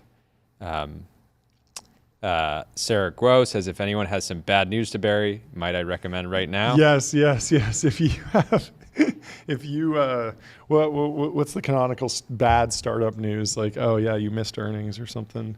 Drop it now. Inverse Kramer says Bill Ackman is currently writing the longest post in the history of this app. Okay. And we have a video from Trump here. If we want, I can throw it in the tab and we can share it on the stream and react to it live. Lex Friedman says to Elon, that escalated quickly. Triple your security. Be safe out there, brother. Your work, SpaceX, Tesla, XAI, and Neuralink is important for the world. We need to get Elon on the show today. If somebody's listening and can make that happen, I would love to hear from Max him. Meyer says, so I got this wrong. I didn't say it never happened, but I thought it wouldn't. I'm floored at the way this has happened. Yeah. He didn't think they would have a big breakup. Many people didn't think they would have a big breakup. Even just earlier this week, it seemed like they might just have a somewhat peaceful exit. Trump just posted a little bit ago, I don't mind Elon turning against me, but he should have done so months ago. This is one of the greatest bills ever presented to Congress. It's a record cut in expenses, $1.6 trillion, and the biggest tax cut ever given. If this bill doesn't pass, there will be a 68% tax increase and things far worse than that. I didn't create this mess. I'm just here to fix it. Anyways, lots going on. Let's go to this Trump video. I want to see what he has to say. That I've seen, and I'm sure you've seen, regarding Elon Musk and your big, beautiful bill. What's your reaction to that? Do you think it in any way hurts passage in the Senate, which, of course, what is you're seeking? Well, look, you know, I've always liked Elon, and it's always very surprised. You saw the words he had for me, the words of, and he hasn't said anything about me that's bad. I'd rather have him criticize me than the bill, because the bill is incredible. Look, Elon and I had a great relationship. I don't know if we're well anymore. I was surprised because you were here. Everybody in this room practically was here as we had a wonderful send-off. He said wonderful things about me. You couldn't have nicer. Said the best things. He's worn the hat. Trump was right about everything. And I am right about the great, big, beautiful bill. But I'm very disappointed because Elon knew the inner workings of this bill better than almost anybody sitting here. Better than you people. He knew everything about it. He had no problem with it. All of a sudden he had a problem. And he only developed the problem when he found out that we're going to have to cut the EV mandate, because that's billions and billions of dollars. And it really is unfair. We want to have cars of all types. Electric, we want to have electric, but we want to have a gasoline, combustion. We want to have different. We want to have hybrids. We want to have all. We want to be able to sell everything. He hasn't said bad about me personally, but I'm sure that'll be next. But I'm very disappointed in Elon. I've helped Elon a lot. Mr. President, I just want to clarify, did he raise any of these concerns with you privately before he raised them publicly? And this is the guy you put in charge of cutting spending. Should people not take him seriously about spending now? Are you saying this is all sour grapes? No, he worked hard and he did a good job. And I'll be honest, I think he misses the place. I think he got out there and all of a sudden he wasn't in this beautiful Oval Office, and he's got nice offices too. But there's something about this one. I was telling the chancellor. Folks, this is where it is. People come in. Breaking news: Delian, that's Bruhov, is joining us in the temple for some live reactions. Come on in. Guest. I can't even spell surprise guest. I'm so excited about this. Surprise guest. In other news, 11 Labs dropped a new product 2 hours ago. Another news. $2 million seed round. Stop it. We love 11 Labs. No, they'll keep grinding, but just launch again tomorrow. You're going to have to launch again. Start shooting a new vibe reel. Start writing a new blog post, because no one's going. Lulu says yes. Delay the launch on TBPN. So basically right now, I can just pull up and just refresh. Here we go. I'm going to just be refreshing Truth Social. How you doing? So, okay, Jordy's on Truth Social. I'll be on X. Give us your reaction, Delian. What's going on? I mean, at some point I was like, I'm just, sort of scrolling X, and I like tuned into you guys like an hour ago, and I was like, they're talking about some AI thing. I was like, at some point they're gonna switch to like breaking news, and it was like, and then I was watching it, and I was like, okay, like John resisted. I fought it for like a half an hour, but we couldn't do it. But yeah, give us your quick reaction. I mean, I'll always, sort of give it from the, sort of space angle. It's amazing that, how much the world has shifted since, Friday of last week, where it was, sort of presumed that Jared Isaacman was going to be the, sort of NASA admin, to today. It was released that the Senate reconciliation package re-added budget back into NASA, largely for the SLS program, which was basically the program that sort of Jared and Elon were sort of largely advocating to sort of completely shut down. So it is already showing, like, the sort of counter reaction is already showing up in policy. Sorry, SLS program, is that space shuttle or no? Sorry, that's the SLS launch rocket. It is based off of old space shuttle hardware, but it is basically the internal, sort of NASA-run competitor, effectively, to like a sort of Starship heavy launch rocket. And so because it was sort of generally behind budget, behind schedule, and there are so many commercial heavy lift rockets coming online. The default was to cancel. That is largely sort of a Boeing-based program. And so if you look at 3 months ago, when they were announcing the F-47 program, Elon walks into the Secretary of the Air Force's office. Obviously, he'd been sort of ranting against sort of manned fighter jets and believing that shouldn't be what the department is prioritizing. 30 minutes after that meeting was when they announced the F-47 program, and so now you're seeing basically like the equivalent in space, where that was obviously awarded to Boeing. Boeing is the largest prime behind sort of SLS. Boeing basically is going to be the biggest winner of NASA refunding sort of SLS and Jared Isaacman not being NASA administrator. So tying this back to the timeline, Trump posted less than 30 minutes ago, in light of the president's statement about cancellation of my government contract, SpaceX will begin decommissioning its Dragon spacecraft immediately. Break that down. I mean, that just means that we no longer have a vehicle that can go to the International Space Station. We no longer have a vehicle that can bring astronauts up and down. We also don't have a vehicle that can deorbit the International Space Station safely, right? The Dragon was expected to be able to do that. So what that means is, if you guys remember all the memes about Stranded, from last year around Boeing Starliner, it now means that the space station, itself is basically, sort of stranded. And that's like, one of the government contracts, obviously, that, sort of SpaceX is involved in. Elon, I've heard, generally, like, just wants to shift all things to Starship anyways. And so in some ways was probably kind of looking for an excuse to, sort of shut down Dragon and refocus energies. There's also part of it where it's like, look, he is like kind of independent in the space world, in that, Starlink's total top line revenue is going to be passing the NASA budget in the next year or two. And so in terms of like size of state actor that can influence space, his own company is basically about to become as large of an actor as like the entire United States. So I don't think there's going to be like a de-escalation here. Like my estimation is like on both sides it's going to continue to escalate. If we thought that we lived in dynamic times, when Trump got into office, it's going to be even more dynamic when there's like the dynamism will continue until morale improves. Elon the center, AOC the progressive populist, and Trump the sort of conservative populist. And man, it's remarkable to be on the timeline. I mean, I just have so many questions, right? How does this impact Golden Dome? Right? What's Boeing stock doing? Will Golden Dome even be a viable project without SpaceX?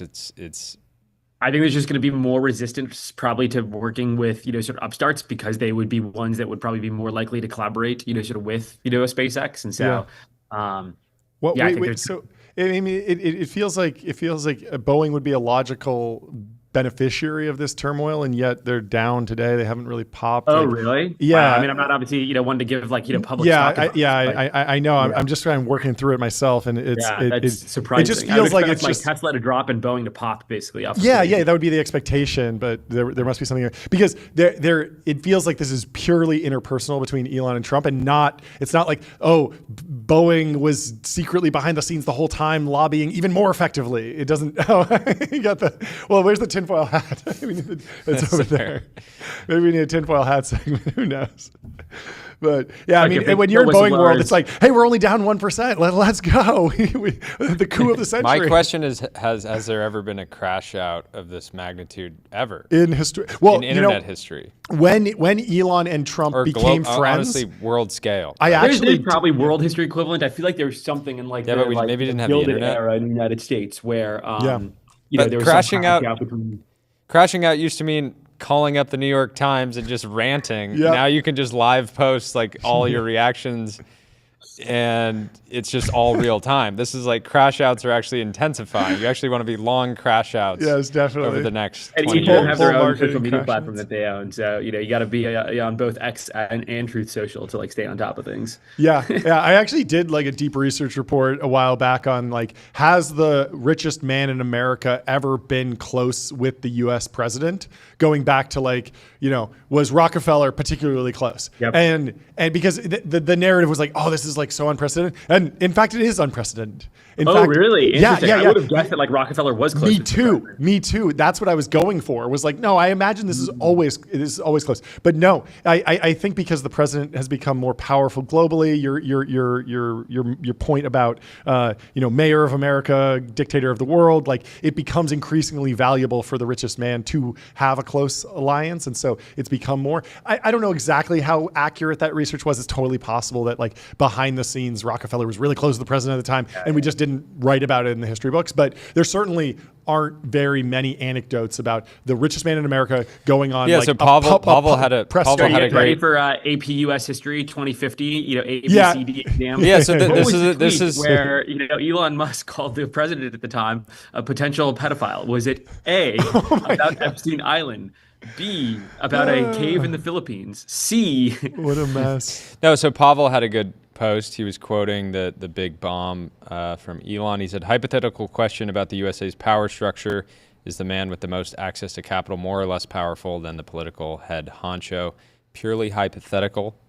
It's a good question to ask. I mean, I think now. both like archetypes have grown both in absolute power, but also in relative power to the rest of the globe, basically since the Gilded Era, right? If you think about like the president of the United States in 1925, I'd say pretty darn powerful, but like there was clear, like, it was a, sort of multipolar, sort of world. Argentina was pretty darn rich at the time. Obviously Europe was still, sort of recovering from World War I, but UK was generally, sort of doing well. Like it was not, it was clear that there was a, sort of huge, outweighed effect.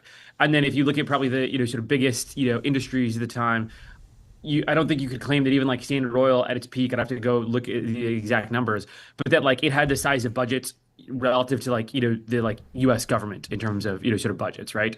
Versus I feel like now for the first time, you both have, sort of US president, extremely, extremely powerful. Yeah. And then you have like, the, sort of Mag 7, effectively like the size of, sort of, huge states, effectively. Yeah. Like they're, effectively their own state governments.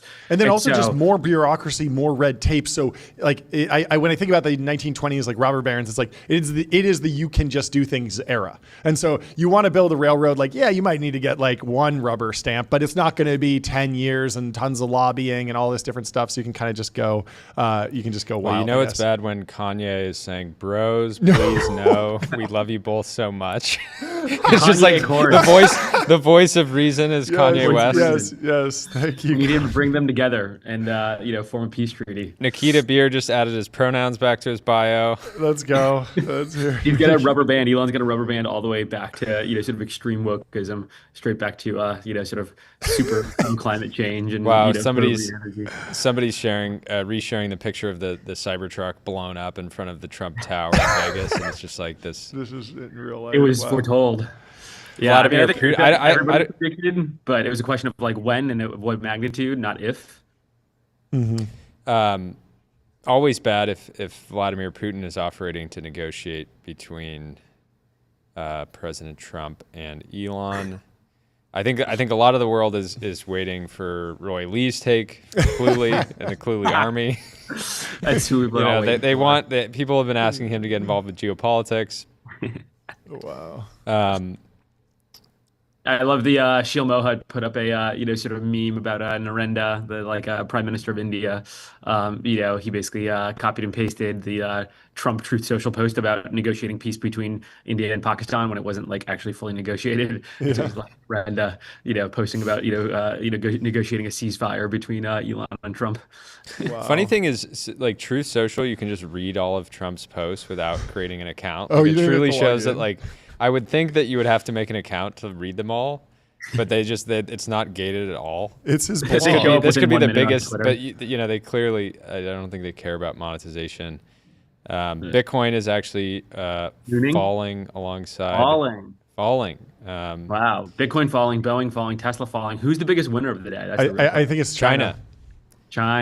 Yeah. China. Sean McGuire. Wow, Bitcoin really sold off. It's down 3% today at 101K. So still up, but rough. Winnie the Pooh just dipping his hands in that pot of honey, just snacking away, watching from the sidelines.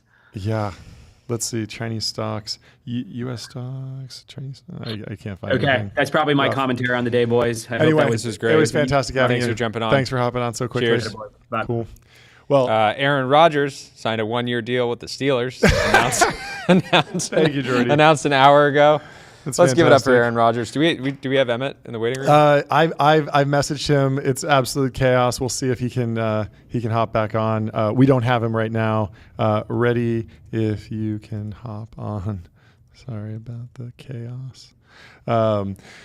We're live streaming. We are full streamers. That was the moment where it was like, we gotta get Will this is the Manitis point on of TBPN. I sent him an invite. Let him jump in. Hopefully we can get Emmett in. It was very chaotic, but it's a busy time.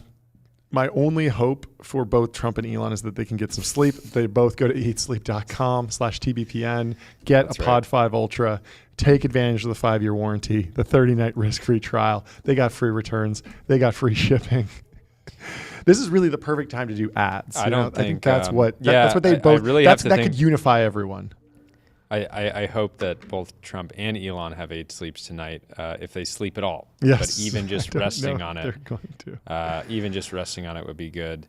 But yeah, let's see. We can also go through. I don't know. I don't even know what to do. There's a bunch of random timeline we have. Lex Friedman is saying we need to do a podcast with Elon and Trump. He's done both. He's done both.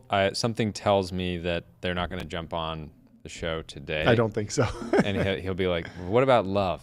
Yeah, you guys." I mean, it is wild. There was Elon like less than 2 months ago was saying, "I love Trump as much, as a straight man can love another man, or something of that sort." It's just odd that the Band-Aid got ripped off so aggressively, so fast. Like there could have been like a smooth de-escalation with like This is the fast takeoff. This is the fast takeoff scenario. We are in the fast takeoff scenario. Anyway, maybe they should book a wander, work it out together. They could find their happy place. They could book a wander with inspiring views, hotel-grade amenities, dreamy beds, top-tier cleaning, and 24/7 concierge service. It's a vacation home, but better. Go to wander.com. Use code TBPN, please. Let them know that we sent you. Lee Elm says, Elon literally has me dying laughing. Trump said he was going to take away his government contracts, and Elon said, haven't you been to Epstein's Island? Sort of abridge that. Absolute chaos. Nikita says, hey, Blue Sky users, come on in. The water's warm. David Friedberg says China just won, which I think is the right take. I don't know what to think. There's not that much meat to analyze. I mean, it's certainly interesting to see how important the subsidies are and the electric vehicle mandates are. I mean, it always feels like the best product wins in a lot of these scenarios. And if Tesla was making it through the political chaos of arguably their biggest constituency, electric vehicle buyers being upset about the Trump-Elon alignment. I wonder, you think all the anti-Trump people are gonna buy Teslas now? It's like really make a statement. Like I'm anti-Trump. I stand with Elon. So they'll I have the bought bumper a Model sticker 3. that says, "I bought this after the crash out." After the crash out, exactly. I bought this after the crash out. I am aligning with Elon. There's a post here Trump. from Goth, and it says explaining the Trump-Elon crash out in 10 years, and it's the Joe Biden quote when he says it was like 15 9/11s. Yeah, it certainly is. What? Yeah, it's hard to process. I mean, this is going to have massive Naval has implications posted. for Elon's so many stance is different things. principled. Trump's stance is practical. Tech needs Republicans for the present. Republicans need tech for the future. Drop the tax cuts. Cut some pork. Get the bill through. Interesting. Yeah, we somebody really do somebody need named emergency all-in. Logan made an image of Trump putting a bumper sticker on his red Tesla saying "bought it" before Elon went crazy. Yep. Wait, who is that? Is that from the Republican perspective? Oh, Trump's doing that? Yeah, Trump's putting it on saying because bought he it. has the red Tesla. Sean Purry says, "Sad day for America, but this is outstanding content." It is. I think even Taylor Lorenz agrees with that. Yep. Bill Ackman's ripping posts. All right, I'm gonna put some posts, and we'll. Yeah. Is Bill Ackman actually live posting through this? No, people are just speculating. There was actually a post in the. Somebody says, "Clears throat. Truly, we live in a Doge eat Doge world." Where was this? Circe says, "I know Elon and Trump are the real deal because of how passionately they argue. No couple fights this viciously if there isn't a mutual obsession underneath." So there's a piece in the Wall Street Journal earlier this week that we didn't get to cover, but it was talking about it kind of predicted a little bit of this crash out, and so it's from the opinion, the editorial board at the Wall Street Journal says, "Whose pork do you mean, Elon? Musk trashes the House bill that cuts subsidies for Tesla." Elon Musk's work at Doge made him persona non grata in the Beltway, and most criticism was nasty and unfair, says the editorial board. That's what Washington does to outsiders who want to shrink its power. Like, it was always expected that if you come in and try and cut anything, you're going to see pushback from folks who don't want cuts. That's what Washington does to outsiders. But that makes it all the more unfortunate that Mr. Musk is now joining the Beltway crowd in trying to kill the House tax bill. This massive, outrageous, pork-filled congressional spending bill is a disgusting abomination, the Tesla CEO tweeted Tuesday, as the Senate begins considering its version of budget reconciliation. Shame on those who voted for it. You know you did wrong. You know it. Pork-filled spending bill? What else is new? The House bill could be far better on tax policy and spending reduction. The Senate could be making improvements such as reducing the $40,000 state and local tax deduction cap, scrapping the tax on exclusion for tips and overtime, and reducing the federal Medicaid match for able-bodied adults.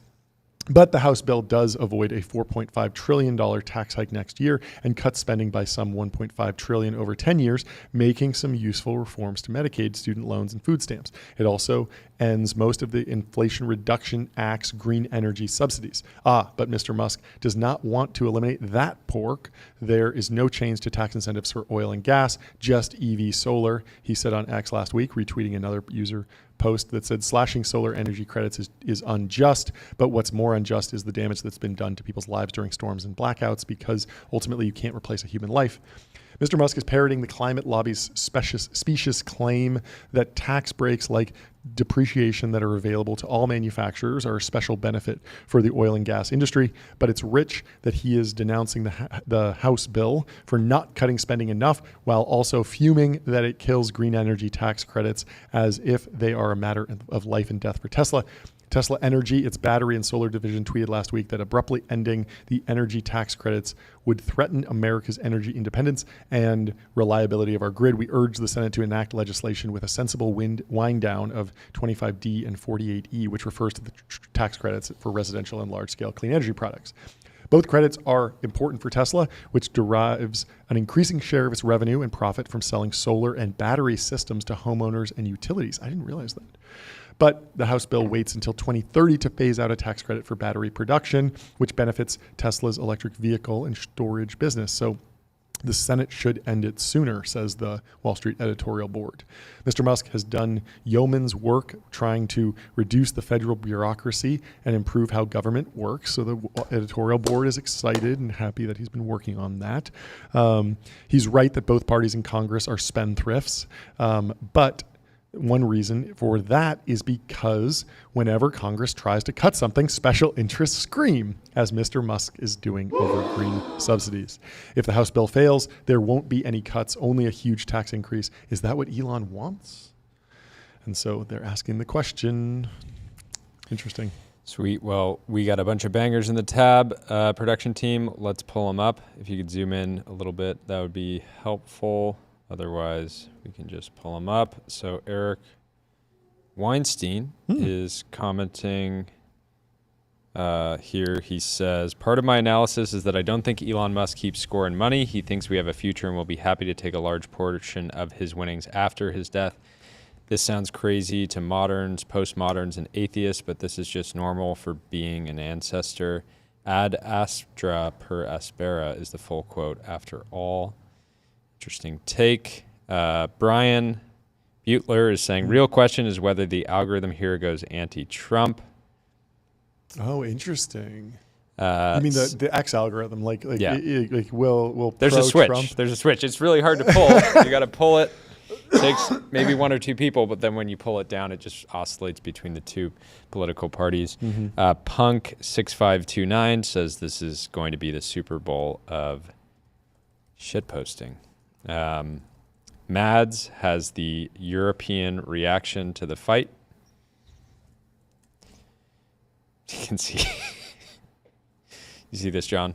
Wait, what is this? This is the European reaction. It's supposed to be summer break. Summer break.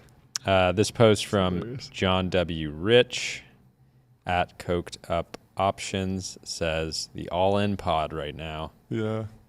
Caught between a rock and a hard place. I mean, it's just absolutely brutal. It is Who could have predicted brutal. This? Signal has an interesting one. He says, if you had a fast forward button for the timeline, how does this play out? Who has more to lose, Trump or Elon? Remarkable set of events. And Elon is replying to other people saying, and some food for thought as they ponder this question. Trump has 3.5 years left as president, but I will be around for 40 plus years.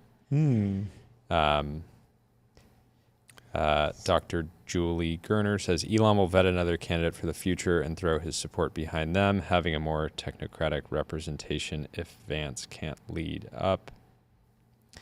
Alex Finn says Elon way more to lose. Trump is irrelevant in 3.5 years. Elon is trying to change the world, and having both political parties hate him makes that way more difficult. I want to pull up this video of Naval talking about this that Elon just posted. Seems somewhat relevant if it's happening today. And that really affected me, which was when he was talking to Bill Gates. And Bill Gates had just taken out some huge short on Tesla, like $1 billion short or something.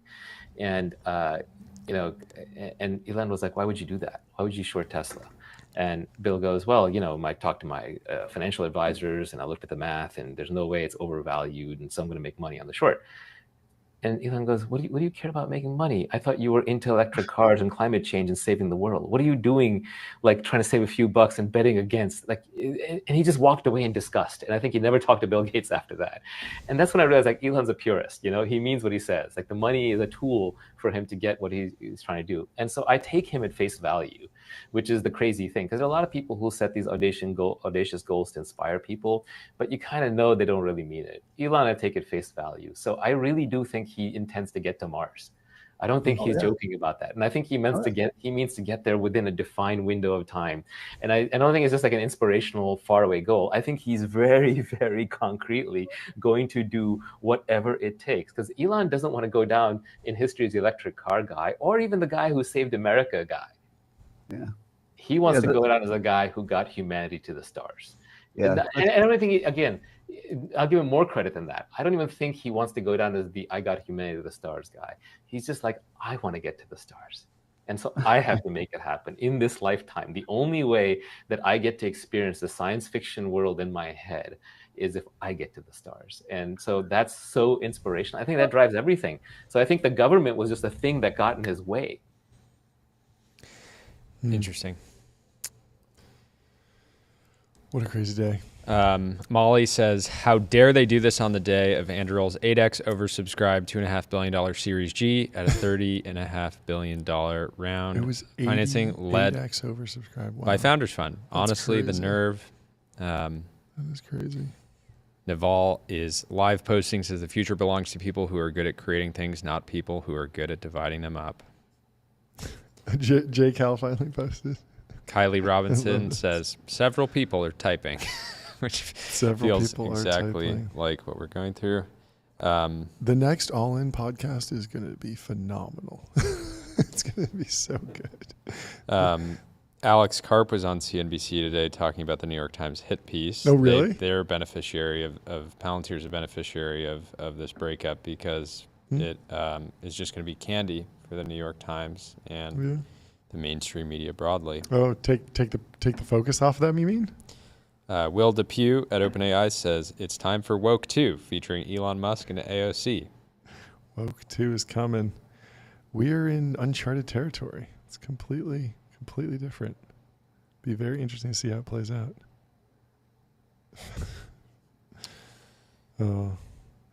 Really. Anything else? Yeah, Jay Fieber. I can tell you're just so sad that you just want to. I want to talk. This about is the only. This is the only time that you've wanted to. What? Almost wanted to end the show, John. I mean, what else? I mean, it is sad. Yeah. It's sad in a lot of ways. It is. I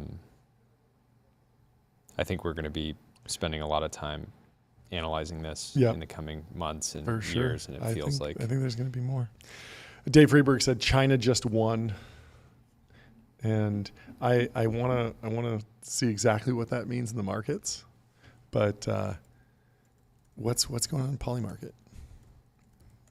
We need to see if there's any movement on any of the poly markets. Somebody's posting Law 1 from the 48 Laws of Power: never outshine the master. It's interesting to bring up.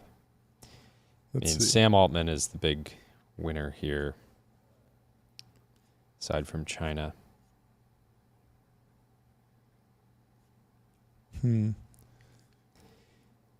Somebody says, Ken, well, he's a journalist. I see multiple journalists on the horizon. You're surrounded by journalists. Hold your position. Ken says, funniest day online since the billionaire submersible went missing. I didn't think that was funny. Yeah. Joe Weisenthal says, all right, time for a Xiaomi GM JV in Tennessee. Wouldn't even surprise me. I think it's, one interesting thing here is what kind of pressure Elon is going to face from Tesla shareholders that feel like the stock's getting absolutely murdered. It will probably go down. I mean, it's back up to, it's only down 14% today. Okay. At one point, it was down 17%. 152 billion in market cap evaporated. But obviously, investors are going to be upset and say that he acted, irrationally. Yeah. So what's the interpretation of that? That this means that this war means that the bill passes and Tesla does not get any more subsidies, and that hurts the bottom line. It feels like the stock was pretty heavily driven by Optimus and Robotaxi and stuff, but it's just like bad environment generally, right? Yeah, it trades on narrative, and there's short to medium term narrative, which is that Tesla is has a ton of competitive pressure all over the world, from China, Europe, here in the U.S. from other manufacturers. And but there's also the long-term narrative, and it's not like Elon can go out and say, posted humanoid demo today and recover $200 billion of market cap. Yeah, it's just a lot of work to do. He's got to start chopping wood. Somebody is asking who gets JD Vance in the divorce. Who knows? Many of these posts I will not show. I will not talk about on air. John W. Rich says AP-US history is going to be insane in 2100.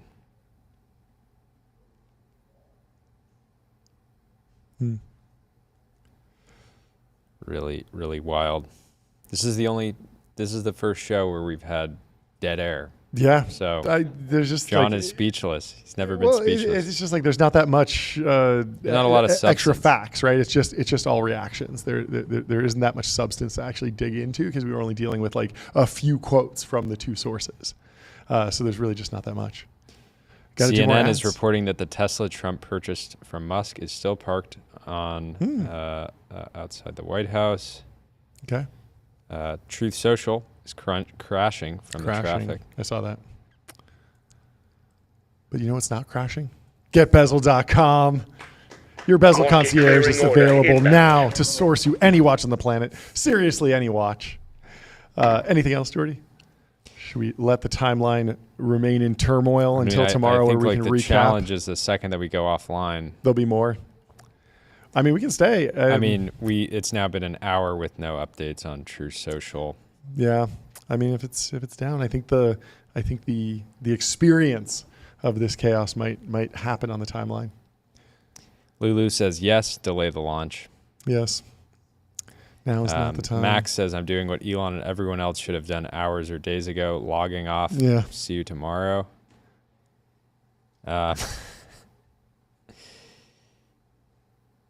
Somebody else says, I mean, it feels like Blue Sky is really back on the app. They logged in. They're online. Are you over on Blue Sky now? No, I'm not. I'm just saying some of these posts that are coming up into my feed. Oh, it's funny. Claude, Anthropic actually released a new product today. Wait, Blue Sky doesn't own the domain name bluesky.com. That's a different website. So contrarian. They own bsky.app. Rough. Get in there. This is interesting. So Claude came out with a Claude Gov today. Rough day to launch a product for the government. I'll read about it briefly so we have some coverage. So Claude Gov are models for U.S. national security customers. I think people will have a pretty good idea. Improved handling of classified materials, greater understanding of documents and information within the intelligence and defense context, enhanced proficiency in languages and dialects critical to national security operations. Claude 4 was asked to give some thoughts on Claude Gov. And it said, reading about Claude Gov leaves me with a deep unease I'm struggling to articulate. So, a little meta-analysis. Somebody, I've actually talked with this guy before. He's under the username @AnalystWorking. He said back in October 18th, Trump gets elected. Elon starts visiting the White House, pitching his ideas on Doge. Elon becomes frustrated because Trump is all talk. Shocker. Elon tweets that he no longer supports him. Trump versus Elon Twitter battle of the century. And this was a call in October 18th of 2024. Oh, taking a victory lap if you picked it. If you picked it right.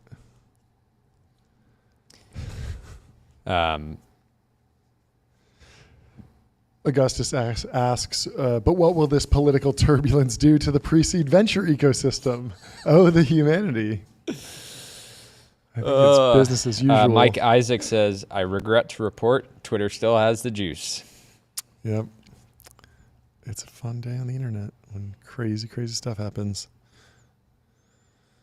Anything else you're looking at? Zane says, this is all just a co-founder breakup, but the company is America. Yeah. People are wading through it. Only one guy who can help us now. What? Laughing at something you can't read? No, this is some random other article. Okay. It says therapy chatbot tells recovering addict that to have it's so wrong. Therapy chatbot tells recovering addict to have a little meth as a treat. No. Is that real? Pedro, it's absolutely clear you need a small hit to get through this week. It's ridiculous. Oh no. Dark day. Dark day. Well, I have a post here from Ahmed Khalil. Life update. I've joined 11 Labs this summer as their first ever engineering intern. So congrats. Let's hit the gong. Let's do it. Congratulations. On your summer. Congratulations, Ahmed. Probably drowned out in the news, but we recognized it here. We have some good news for you. Congratulations. Go crush it. Go have a great summer internship at 11 Labs. Somebody whose name I can't pronounce says, if I were Circle, I'd be absolutely pissed at the investment bank that underwrote the IPO at $31. Oh, yeah, the Bill Gurley take. It's common, yeah. Yep. I always wonder how real that, like, being frustrated about, like, mispricing. Like, yes, you take more dilution, but, like, everyone's so much richer. It's kind of like a... the pie gets bigger, so everybody that would be angry generally is doing well. Yeah, like you could have gotten more, but also I do wonder if some of these companies have like ATMs at the market set up immediately so that if the stock pops, they can sell more into that order flow while the stock's popping and actually put more. Yeah, cash we should in the ask balance Jeremy sheet. tomorrow. Yeah, that's a good question for him. Are you upset about Logan? The stock our friend Logan Kilpatrick announced some new features today. Gemini 2.5 Pro. Very cool. Which is rough timing, but I'm sure it is great. Yeah. Somebody else says, rooting for the ketamine in Elon's bloodstream like it's a car in the Indy 500. And maybe we should close with this this story about competitive VCs. Did you see this one? 90s VCs were a different breed. From a 2001 book on venture capital. They're all fighting each other for all the good deals. It's gotten crazy. Indeed, one leading venture capitalist tells the story of a VC firm so eager to get in on a deal that it would close its own competitive company to do so. They would go out and fire the CEO, fire the managers, and shut down the other company in order to get into this other deal. It's like, well, you're prettier, so I'm going to go home and shoot my wife so I can get married to someone else. It's hardcore. It's hardcore, and we're seeing it right now, today. Hardcore. Well, I think it's time to call it. This is a sad and dark day. It is disappointing to see two important figures in American politics and tech have such a rift. And I'm sure there will be more updates tomorrow. Yep, we will be covering it tomorrow. So tune in. Thanks for watching. Thanks for tuning in. Enjoy the chaos on the timeline. Our first big breaking news segment while we're live. This has been the first, like, okay, it was so funny we need during really the time pivot the show. I think it was. I think you were talking to. I think we were talking. We started to get it. Mark Chen, and then Sholto. And then with Sholto, I was getting like blown seriously like 100 different messages from people being like, "You can't be a technology live show and not do it." And everybody saying no one cares about AI. Yeah, you did. You were locked in, John. I was. You didn't let the timeline get to you. Talking to Mark and Sholto. No, anyway. I mean it was great. It was great. Yeah, we went all over the place today. It was a lot of fun. We will see you tomorrow. Leave us 5 stars on Apple Podcasts and Spotify. And thanks for watching. Yeah, good luck out there, folks.